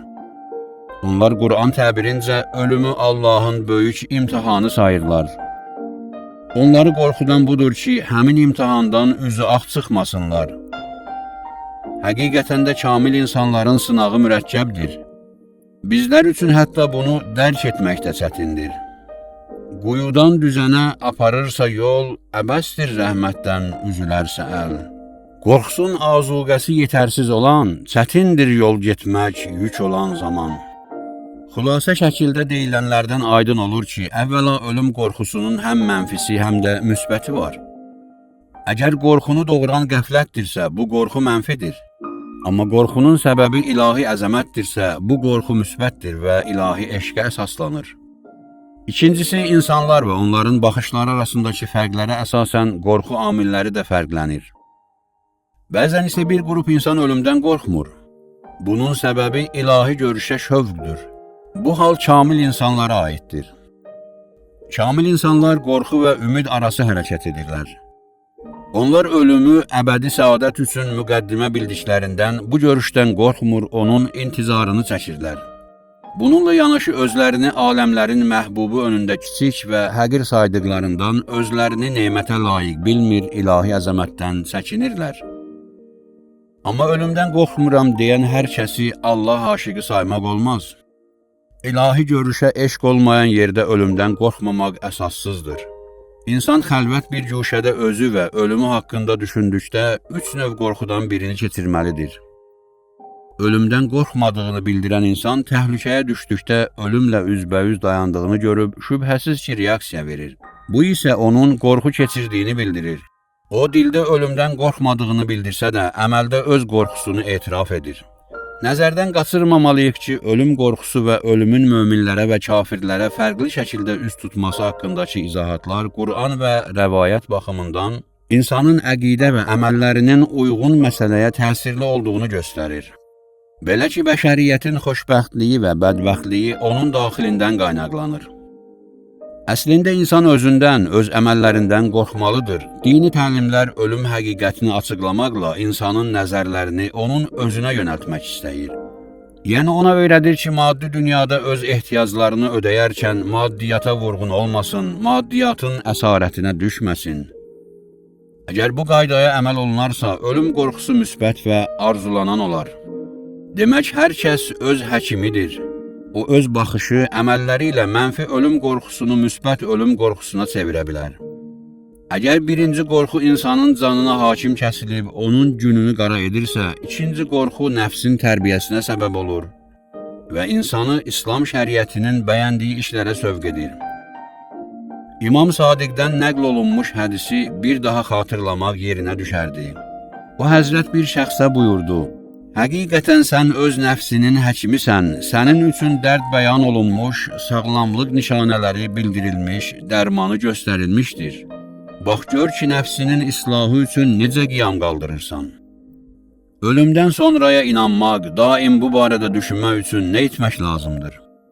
Ölüm inancı və onu xatırlayıb ibrət götürmək üçün bir sıra təsirli işlər var. Bu qəbildən olan təsirli amilləri nəzərdən keçirək. 1. Xüsusilə xəlvətdə ölüm haqqında düşünmək. Belə bir nöqtəni nəzərə almaq lazımdır ki, ölüm bizi əməl evindən mükafat evinə aparan yeganə körpüdür. Bunu da unutmaq olmaz ki, insan bu fani, ötəri dünya üçün yaradılmamışdır. Əslində insan əbədi bir həyat üçün yaranmışdır və ölüm həmin axirət səfərinin başlanğıcıdır. 2. Qəbristanlığın ziyarəti, batan qəbirlərə tamaşa. Düşünmək lazımdır ki, istər kasıb, istər varlı, dünən aramızda olanlar indi bu qəbristanlıqda yatmışlar və onlardan heç bir xəbər yoxdur. Onların cisimləri çürüyüb qarışqalara yem olmuşdur. Bununla belə onlar bir nəfər tək aləmlərin Rəbbi qarşısında durmuşlar. Öz yaxşı pis əməllərinin mükafat və cəzasını gözləyirlər. Bu aqibət tez ya gec bizim üçün də var. 3. İmanlı insanların dəfnində iştirak etmək. Xatırlamalıyıq ki, bir gün biz də onlar kimi dostların çiynində bu yolu gedəcəyik. Bu düşüncələr bizi əbədi asayişimizlə nəticələnən yaxşı rəftar və əməllərə sövq etməlidir.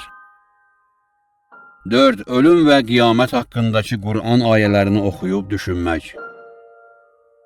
Alimlərin bu ayələrə diqqəti və onu özlərinə tətbiq etməsi xüsusi təsirə malikdir. Uyğun mövzuda nəql olunmuş rəvayətlərin mütaliəsi də əhəmiyyətlidir. Bu mövzu ilə tanışlıq üçün Mizanül Hikmət kitabının mütaliəsi tövsiyə olunur. Bu kitabda ayə və rəvayətlər müxtəlif mövzularla bağlı qruplaşdırılmışdır. 5. Unutmamalıyıq ki, ölüm yoxluq fəna deyil. Ölüm daha geniş bir aləmə giriş qapısıdır. Ölüm bizi əməl və imtahan mənzilindən əbədi hesab və mükafat mənzilinə aparır. Dünyada nə əkmişiksə, axirət aləmində də onu biçəsiyik. Dünya həyatını iman və salih əməllə keçirən kəsin qəbri cənnət gülzarı kimidir. Ömrünü imansızlıq və çirkin işlərə sərf edən insanın qəbri isə əlbəttə ki, od dolu quyu kimidir. Bəli, insanların qəbri zahirən oxşar olsa da, iç vəziyyət bambaşqadır. Dünya həyatını iman və salih əməllə başa vuran kəs indi də behiştədir və ölüm onu əbədi səadətə çatdırır. Ölüm belələri üçün yalnız xoş bir müjdədir. Dünya həyatı behişt mehvərli insanı ölüm behiştinə aparır, onun qəbri behişt olur. Amma bilərəkdən çirkin işlərə məşğul olanın yeri indi də cəhənnəmdir. Sadəcə o məst halda yanır, amma bunu hiss etmir. Ölüm mələyi gələn zaman onun huşu başına qaydar və özü üçün cəhənnəm hazırladığını bəsirət gözü ilə görər. 6. Uyğun mövzuda yazılmış kitabların mütaliəsi. Məsələn, Şəhid Dəstğeybin, Əllamə Hüseyni Tehraninin, Mürtəza Mütəhhərinin və Ayətullah Məkarim Şirazinin Məad kitablarını oxumağı tövsiyə edirik. Can verərkən ilk qəbir gecəsi və qiyamətdə qorxudan qurtulmaq üçün nə etməliyik? Əgər insan mömin, təqvalı olsa, axirət azuqəsi toplasa, nə can verməyin, nə ilk qəbir gecəsinin, nə də qiyamətin qorxusu yoxdur. İmam Hüseyn əleyhissalamdan soruşdular, ölüm nədir ki, onun haqqında bir şey bilinmir? O Həzrət buyurdu, ölüm möminlərə üz vermiş ən böyük şadlıqdır. Bu viranəlikdən köçən gün gözəl, cananın ardınca gedən can gözəl. Vüsal həsrətindən alışdı könül, o nur sahilinə çatan an gözəl. İmam Sadiq əleyhissalam buyurmuşdur, qiyamət təqva əhli üçün bir toydur. Başqa bir hədisdə o Həzrət buyurur, mömin öldükdə 70.000 mələk onu qəbirədək müşayiət edər. Elə ki, qəbrə daxil olar, Nəkir və Münkər onun sorağına gələr. Onun yanında əyləşib deyərlər, Rəbbin kimdir, dinin nədir, Peyğəmbərin kimdir? Şəxs cavab verər, Rəbbim Allahdır, Peyğəmbərim Məhəmməddir, dinim İslamdır. Sonra qəbir göz işlədikcə genişlənər. Ona behişdən təam, ruh-i reyhan gətirərlər. Bu Allahın Qur'an-ı Kərimdəki vədidir. Əgər yaxınlardan olsa, onun üçün ruh-i reyhan olar. Bəli, qəbirdə belə şeylər var. Axirətdə isə şəxs həmişəlik və nemətlərlə dolu behiştə daxil olar. Beləcə qəbri ruh-i reyhanlı, axirəti nemətlə dolu olan insan üçün heç bir qorxu yoxdur. Əlbəttə ki, insanı iman və təqvaya, eləcə də salih əmələ sövq edən qorxu müsbətdir. Bu qorxu cəbhədə düşmənlə üzbəüz dayanarkən insanda döyüş əhval ruhiyyəsini gücləndirir. Həqiqi mömin qəbir qiyamət üçün azuqə hazırlığındadır. Bərzəx nədir? Orada hansı mənzillər və mərhələlər var? Ölüm, qəbir və bərzəx aləmi haqqında hansı məlumatlar var? 1. Ölüm. Bərzəxin ilk mənzili ölümdür. Bütün mövcudların müəyyən əcəli var və bu əcəl ölümlə gerçəkləşir. Bilirik ki, əcəl yox olmaq deyil, bu hadisə mövcudlar üçün növbəti bir mərhələdir.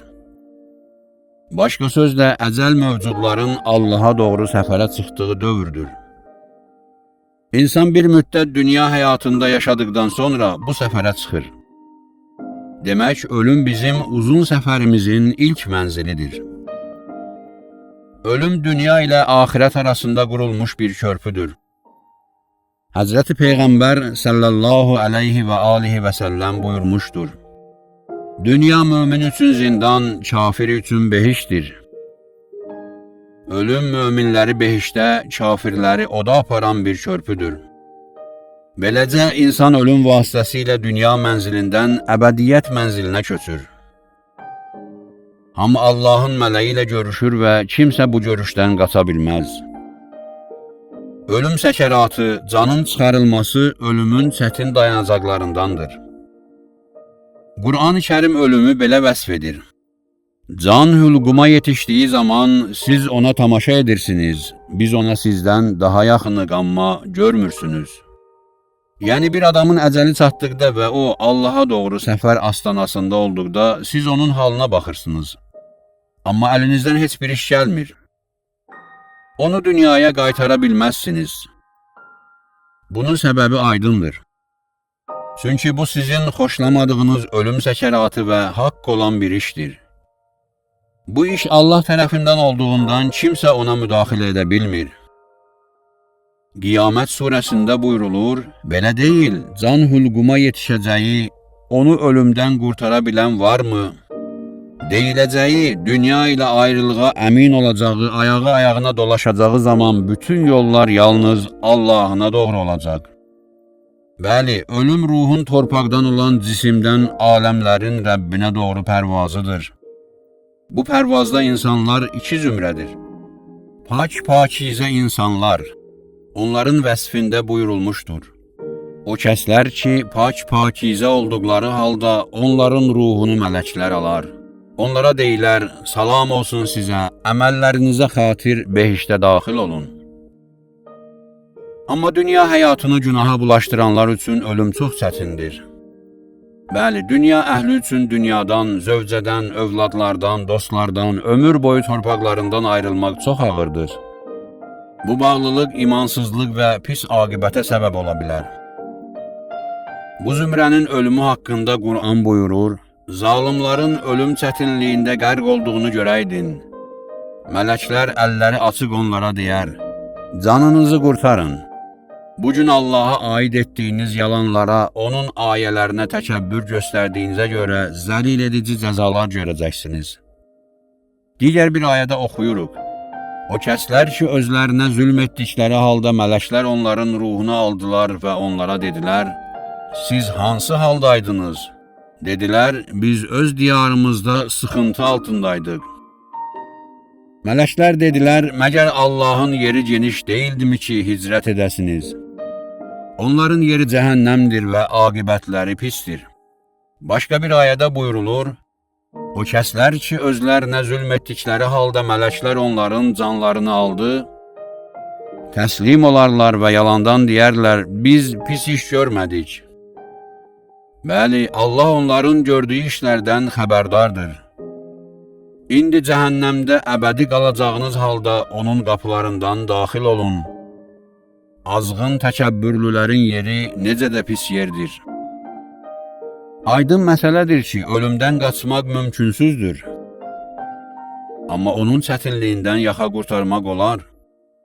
Ölüm çətinliyini gül iyləmək kimi şirinliyə döndərmək olar. İman və salih əməl, xüsusilə məsum əhl-i beytlə dostluq, namazın əvvəl vaxta qılınmasına diqqət, ata-anaya ehtiram və yaxşılıq, ilahi göstərişləri yerinə yetirmək ilkin mənzildən salamat ötüşməyimizə səbəb ola bilər. 2. Qəbir. Qəbir əslində bərzəxdir. Bərzəx dünya ilə axirət arasındakı bir aləmdir. İnsan ölüm anından sur üfürlənədək həmin mənzildə olar. Əlbəttə ki, qəbir dedikdə bizim gördüyümüz qəbir yox, qiyamətədək yerində qalan batini qəbir nəzərdə tutulur. Rəvayətlərdə o, behişt bağlarından bir bağ və ya cəhənnəm quyularından bir quyu kimi təqdim olunur. Qur'an-ı Kərim layiqli işlər görmək üçün dünyaya qayıtmaq istəyənlərin batil arzularını nəql etdikdən sonra buyurur, onlar qiyamət günü ayağa qaldırılanadək bərzəxdədirlər. Bərzəx və bərzəxdə olanların halı belə bəyan olunur. Biz onu cəzanı müəyyən bir vaxtadək təxirə salmışıq. O gün gəldiyi vaxt Allahın izni olmadan kimsə danışa bilməz. İnsanların bir hissəsi bədbəxt, bir hissəsi isə xoşbəxt olacaq. Bədbəxtlər od içərisində qalacaqlar və onların orada uzun-uzadı ah fəryadı var. Rəbbin istəyincə onlar orada əbədi göylərdə yer durduqca qalacaqlar. Həqiqətən Rəbbin istədiyini edəndir. Xoşbəxtlər isə göylərə yer durduqca behişdə əbədi qalacaqlar. Göylərdə yer durduqca təbirindən aydın olur ki, nəzərdə tutulan qiyamətdən öncəki behişt və cəhənnəmdir. Çünki qiyamət qopduğu vaxt göylərlə yerin nizamı pozulacaq. Ona görə də Həzrəti Əli əleyhissalam qiyamətdən qabaq bərzəx savabı və cəzasını inkar edənlərə bu ayəni sübut gətirmişdir. İmam Sadiq əleyhissalam uyğun ayələrin təfsirində buyurmuşdur. Bərzəx dedikdə qəbir nəzərdə tutulur və ölənlər üçün orada çətin həyat var. And olsun Allaha, qəbir ya behişt bağlarından biridir. Bəli, hər bir kəsin bərzəx qəbri mahiyyətcə ya behişt bağlarından bir bağdır, ya da cəhənnəm quyularından bir quyu. Qəbirə daxil olarkən onun dəhşəti, qəbirin ilk gecəsi və sıxıntısı, Nəkir və Münkərin sorğusu qəbir evinin təhlükəli məqamlarıdır.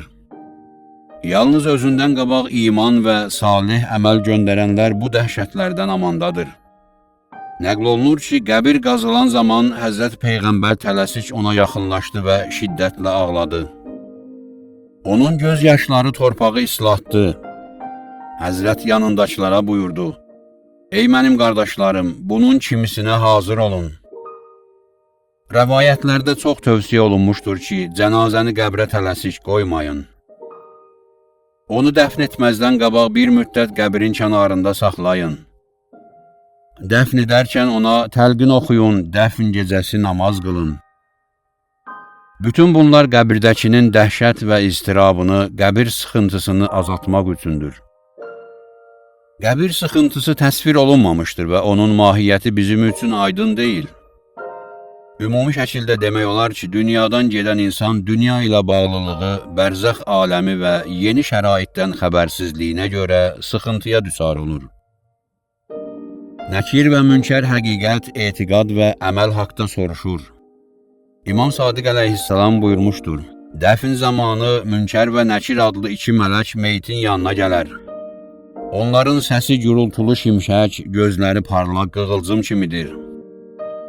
Bu halda dişləri ilə torpağın altını üstünə çevirir, saçlarını yolurlar. Sonra meyitdən soruşarlar: Rəbbin kimdir, dinin nədir? Şəxs mömin olduqda deyir: Rəbbim Allahdır, dinim İslam. Sizin müdafiəniz üçün araya gəlmiş şəxs haqqında nə deyirsən? Şəxs deyər: Allahın Rəsulu Məhəmmədi mi soruşursunuz? Deyərlər: Şəhadət ver ki, o Allahın Rəsuludur. Şəxs deyər: Şəhadət verirəm ki, o Allahın Peyğəmbəridir. Beləcə şəxs sınaqdan başuca çıxar. Ona deyərlər: Röyasız bir yuxu ilə yat. Qəbri 9 zira ölçüsündə genişləndirər, onun üçün behişdə qapı açarlar. Şəxs öz yerini görər, əgər şəxs kafir olsa, şeytan onun baxışı kənarında tüstü tək dayandığı halda Nəkirlə Münkər oraya daxil olar. Ondan soruşarlar: Rəbbin kimdir, dinin nədir, səni müdafiə etmək üçün gəlmiş şəxs haqqında nə deyirsən? Şəxs deyər: Bilmirəm. Bu məqamda onunla şeytanın arasını açarlar və onun qəbrində 99 nəhəng ilan görünər. Bu ilanlardan biri yer üzündə nəfəs çəksə, bir dənə də olsun ağac göyərməz. Şəxsin atəşə doğru gözləri açılar və o, od içində öz yerini görər. Bəli, bərzəx maddi aləmin batinidir. Biz onu dərk etməkdə acizik, bizim gördüyümüz yalnız torpağın qoynundakı qəbirdir. Bu qəbirin həqiqəti isə bizim üçün aydın deyil. Bu qəbir ya behişt bağlarından bir bağ, ya da cəhənnəm quyularından bir quyudur. Dünyada behiştə layiq yaşayanların qəbri behişt, cəhənnəmə layiq yaşayanların qəbri cəhənnəmdir. Bu behişt və cəhənnəmin qiyamət behişti və cəhənnəmi olub olmadığı məlum deyil. Bu məsələ yalnız ölümdən sonra əyan olasıdır. Qəbrin behişt və ya cəhənnəm olmasının səbəbi insanın iman və əməlidir. Peyğəmbər və onun məsum əhl-i beytinə məhəbbət bu uzun səfərdə insan üçün böyük sərmayədir. Bərzəxdə hərəkət və təkamül vardırmı? Bərzəxdə maddi aləm qanunları hökm sürməsə də hansısa oxşarlıqlar vardır. Orada bərzəx təkamülü adlanan bir hərəkət var. Yəni möminlər bərzəx aləmində Allahla görüş məqsədlərinə daha da yaxınlaşırlar. Onların qarşısındakı maneələr götürülür, baxışlarındakı pərdələr açılır. Onlar bərzəx aləmində tədricən ilahi görüş ləyaqətini əldə edirlər. Kafirlər isə öz məqsədlərinə, yəni Allahdan uzaqlığa, cəhənnəm mənzilinə girişə daha da yaxınlaşırlar. Başqa sözlə, bərzəxdə möminlər xalisləşir, dünyəvi bağlılıqlardan qurtulmaq üçün hansısa sıxıntılar keçirirlər. Yəni məqsəd onların müalicəsidir. Müalicə isə əziyyətlə müşayiət olunur. İnsan xəstə halda ilahi hüzura daxil ola bilməz. Kafirlər bərzəxdə öz zəlalətlərini daha da artırırlar. İnsan bərzəxdə nə qədər yubanır? Bəzi kitablarda qeyd olunur ki, bu müddət çox azdır. Bərzəx dövrü zahirən uzun görünə bilər. Amma əslində bərzəx müddəti bərzəx əhli üçün bir gündən artıq deyil. Qur'an-ı Kərim bu barədə buyurur, Allah Teala buyurur, yer üzündə neçə il qaldınız, deyərlər, bir gün uzunluğunda ya günün bir hissəsi qədər. Əllamə Təbatəbai bildirir ki, yer üzündə yubanma dedikdə qəbir və bərzəx aləmində yubanma nəzərdə tutulur. O, öz dediklərinə növbəti ayələri dəlil göstərir. Qiyamət qopan gün günahkarlar and içərlər ki, bir saatdan artıq bərzəxdə qalmadılar. Bu sayaq həqiqəti dərk etməkdən məhrum olarlar. Amma elm və iman verilən kəslər deyər, siz Allahın əmri ilə qiyamət gününədək bərzəxdə yubandınız, indi qiyamət günüdür, amma siz bilmirsiniz. Sur üfürülməsi nə deməkdir?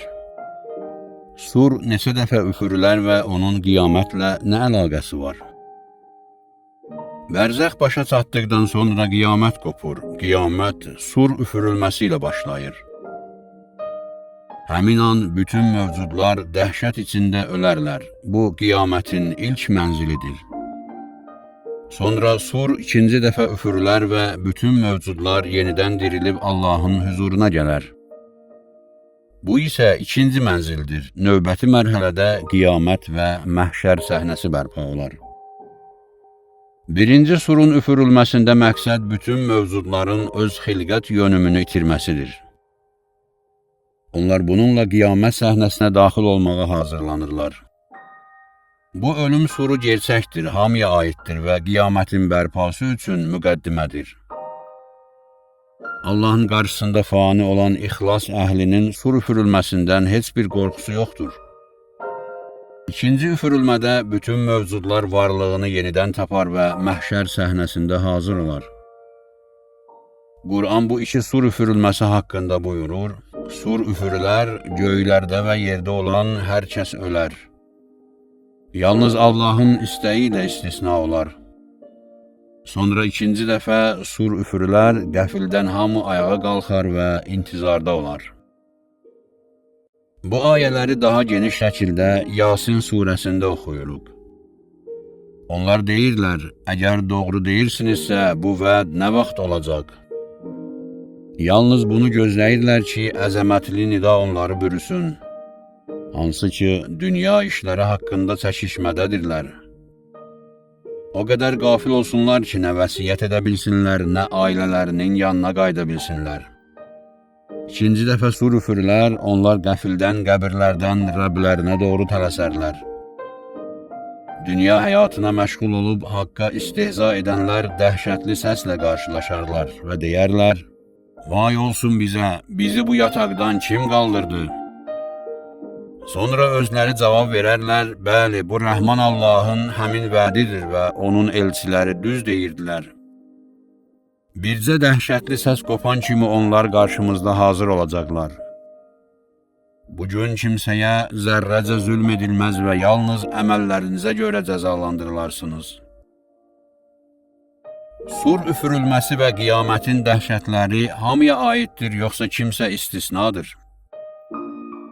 Qur'an-ı Kərim təsdiqləyir ki, bir qrup insan iki sur üfürülməsindən amandadırlar və ölüm onları yaxalamaz. Bu qrup həm də məhşər səhnəsinin dəhşətlərindən amandadırlar.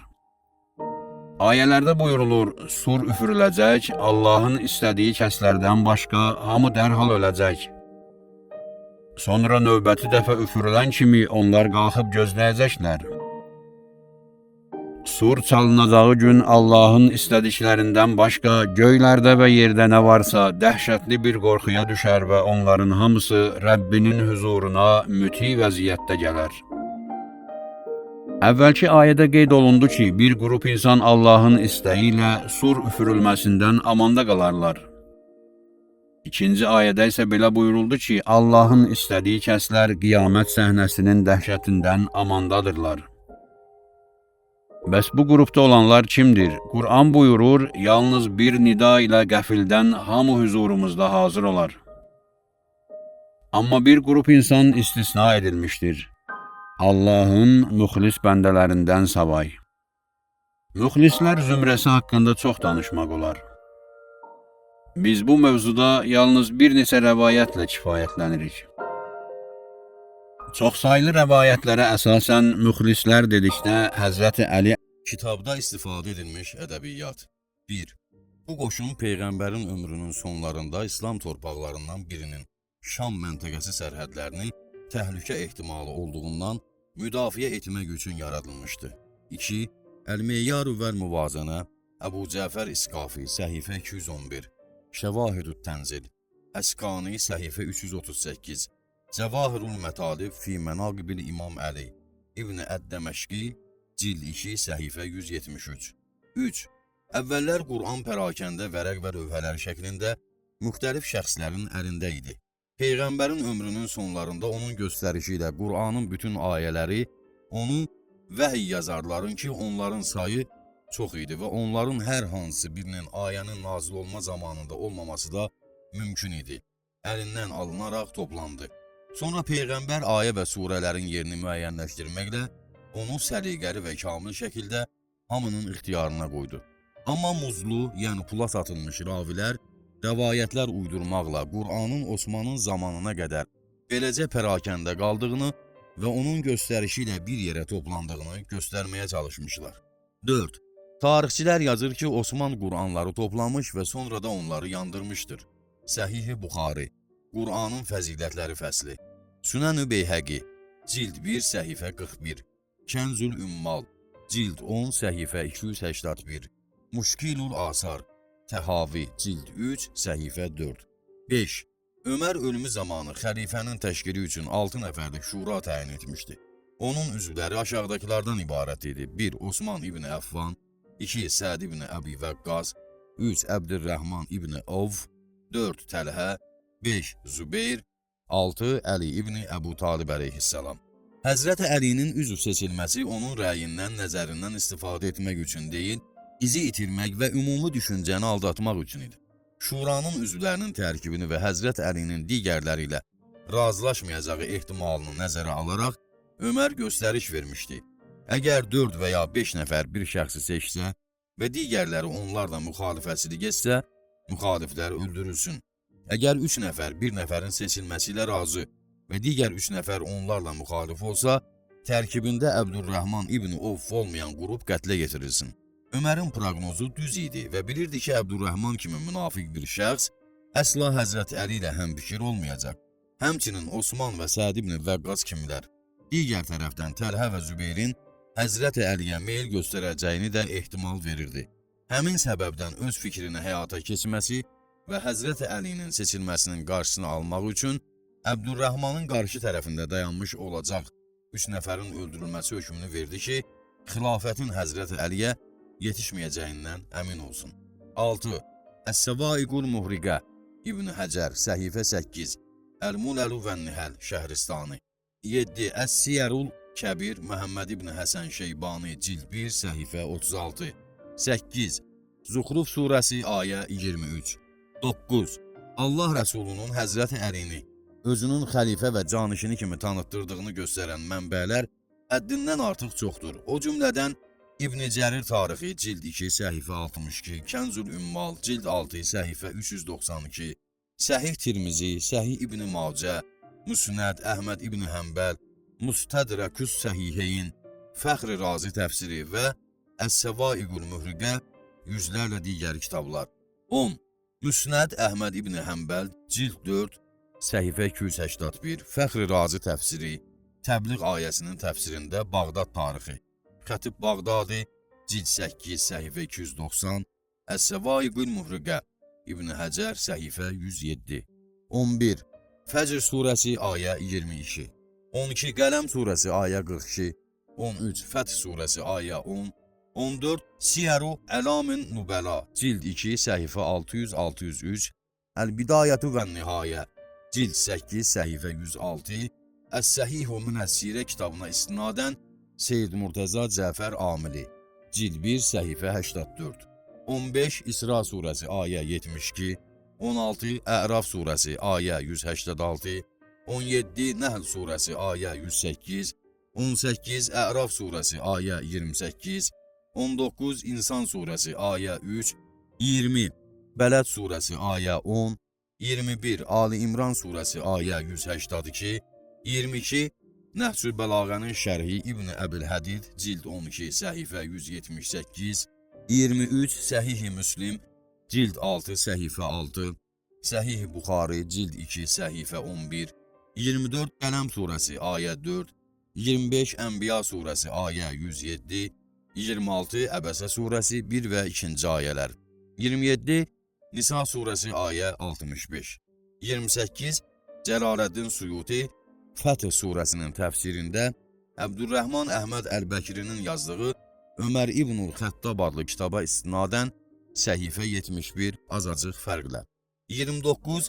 Əl-Fitnətu və Vəqətul Cəməl, Seyf İbn Ömər Əl-İnəbi, səhifə 115. Nəhcül Bəlağənin şərhi İbn Əbil Hədid, cild 6, səhifə 215 və cild 20, səhifə 17 və 22. Həmin səhifədə yazır: Ayşə Peyğəmbərin köynəyini gətirdi və cəmaata dedi: Bu Peyğəmbərin köynəyidir və hələ aradan getməmişdir. Lakin Osman onun sünnəsini aradan aparmışdır. Əl-İmamətü və Siyasə, İbn Quteybə, cild 1, səhifə 72. İmam Hüseynin tərcümalı İbn Əsakir, səhifə 197. Kəşful Qummə, Ərbili, cild 1, səhifə 239 və cild 2, səhifə 108. 30. Pul almaqla hədislər uyduran ravilər bəzi münafiqlər və cinayətkarların mövqeyinin yaxşılaşdırılması üçün rəvayətləri Peyğəmbərə nisbət verdilər ki, Əşərətun Mübəşşirə, yəni müjdələnmiş 10 nəfər adı ilə məşhurlaşdı. Bu saxta rəvayətdə Peyğəmbərin dilindən cənnətlə müjdələnən 10 nəfərin adı çəkilmişdir. Rəvayətin cəmaat arasında yayılması, qəbul edilməsi üçün Həzrət Əlinin də adını həmin şəxslərin adları arasında qeyd etmişlər. Həmin rəvayətlə onların bütün günah və cinayətlərinin üstünü örtbasdır etməyə çalışırlar. 31. Əhzab surəsi, ayə 53. 32. Yənabiyul Məvəddə, Qunduzi, səhifə 172 və 253. Əl-Mənaqib Xarəzmi, səhifə 129. 33.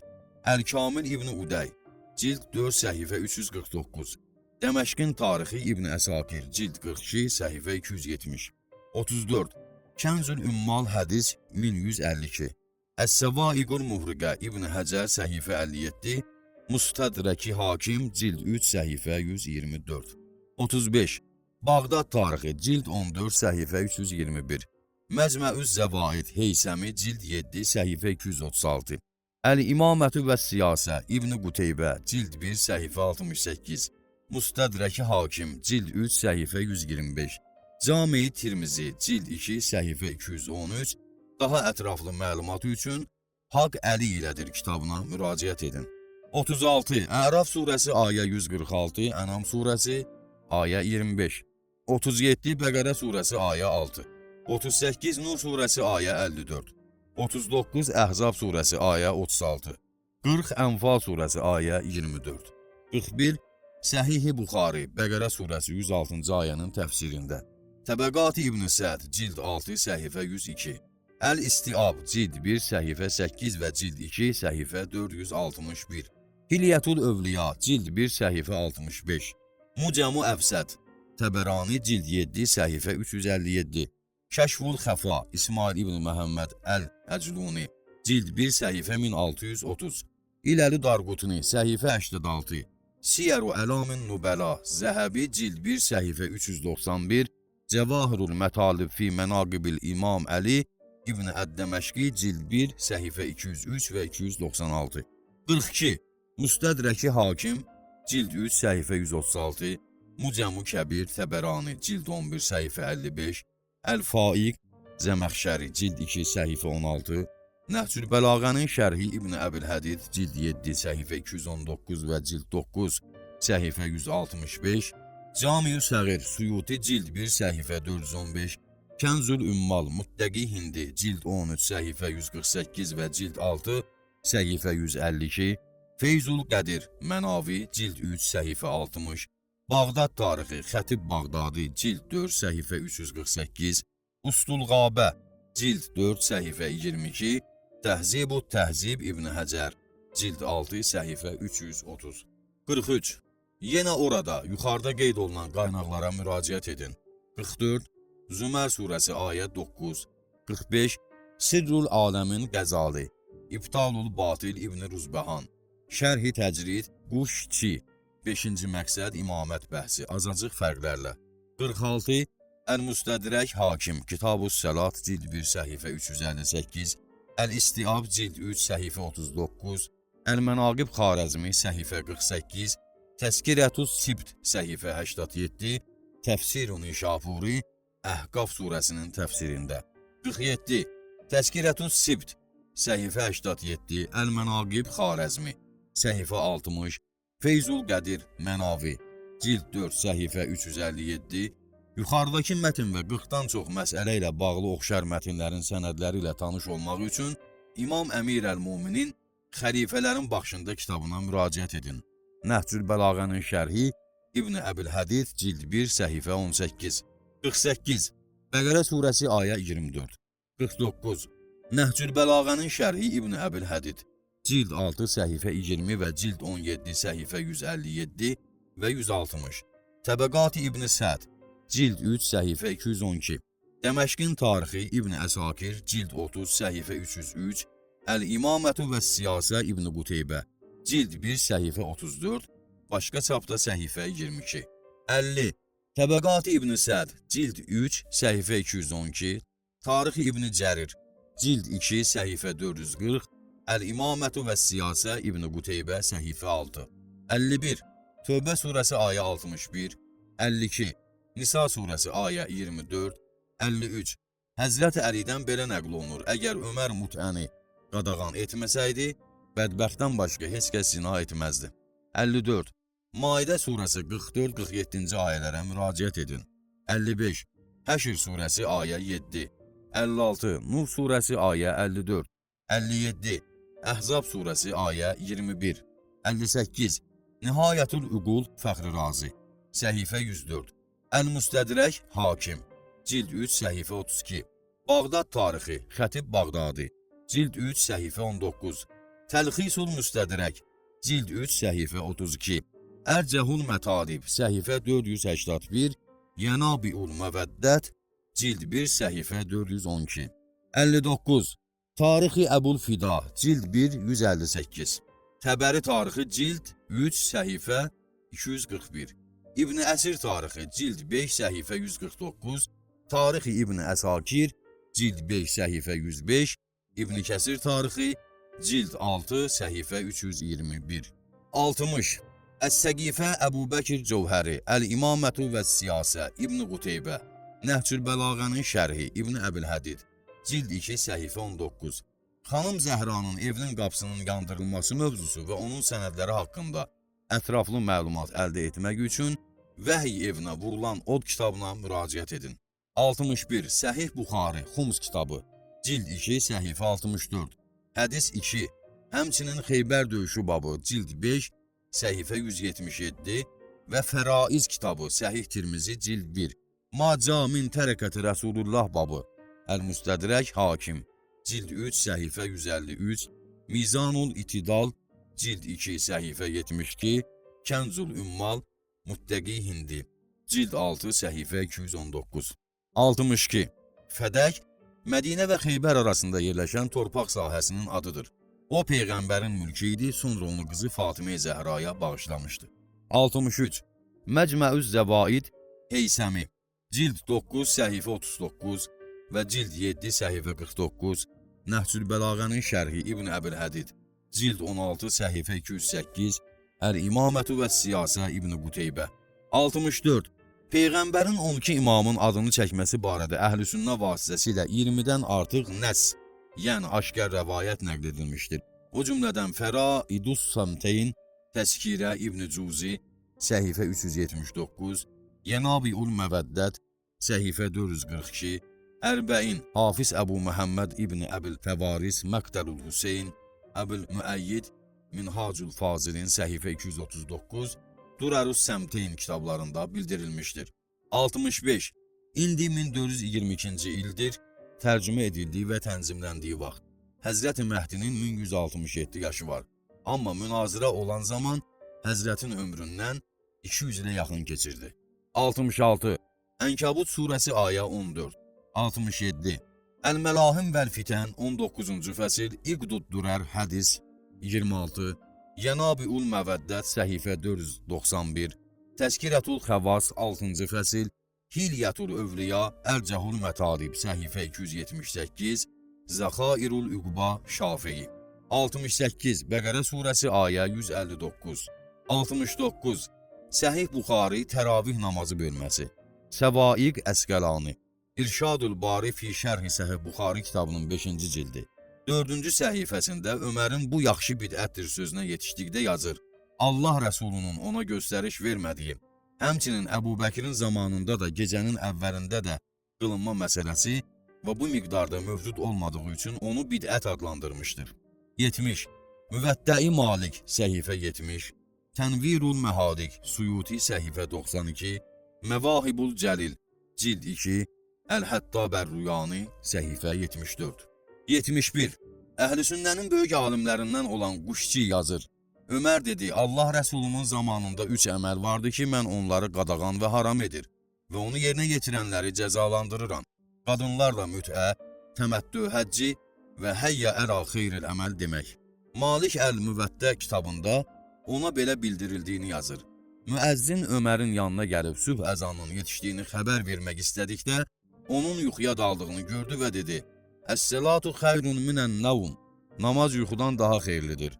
Ömər həmin cümlənin sübh əzanına əlavə edilməsinə göstəriş verdi. 72. Əhzab surəsi ayə 33, 73, Əl-İmamus Sadiq vəl-Məzahibul Ərbəə, Bağdad tarixi və digər kitablar, 74, Səhih-i Müslüm cild 8, səhifə 110, Yenabiul Məvəddə, səhifə 117, 75, Ətraflı məlumatı üçün imamı tanımaq, cahiliyyət ölümündən xilas olma yolu kitabına müraciət edə bilərsiniz. 76. Bəqərə surəsi ayə 74. Kitabın sonu.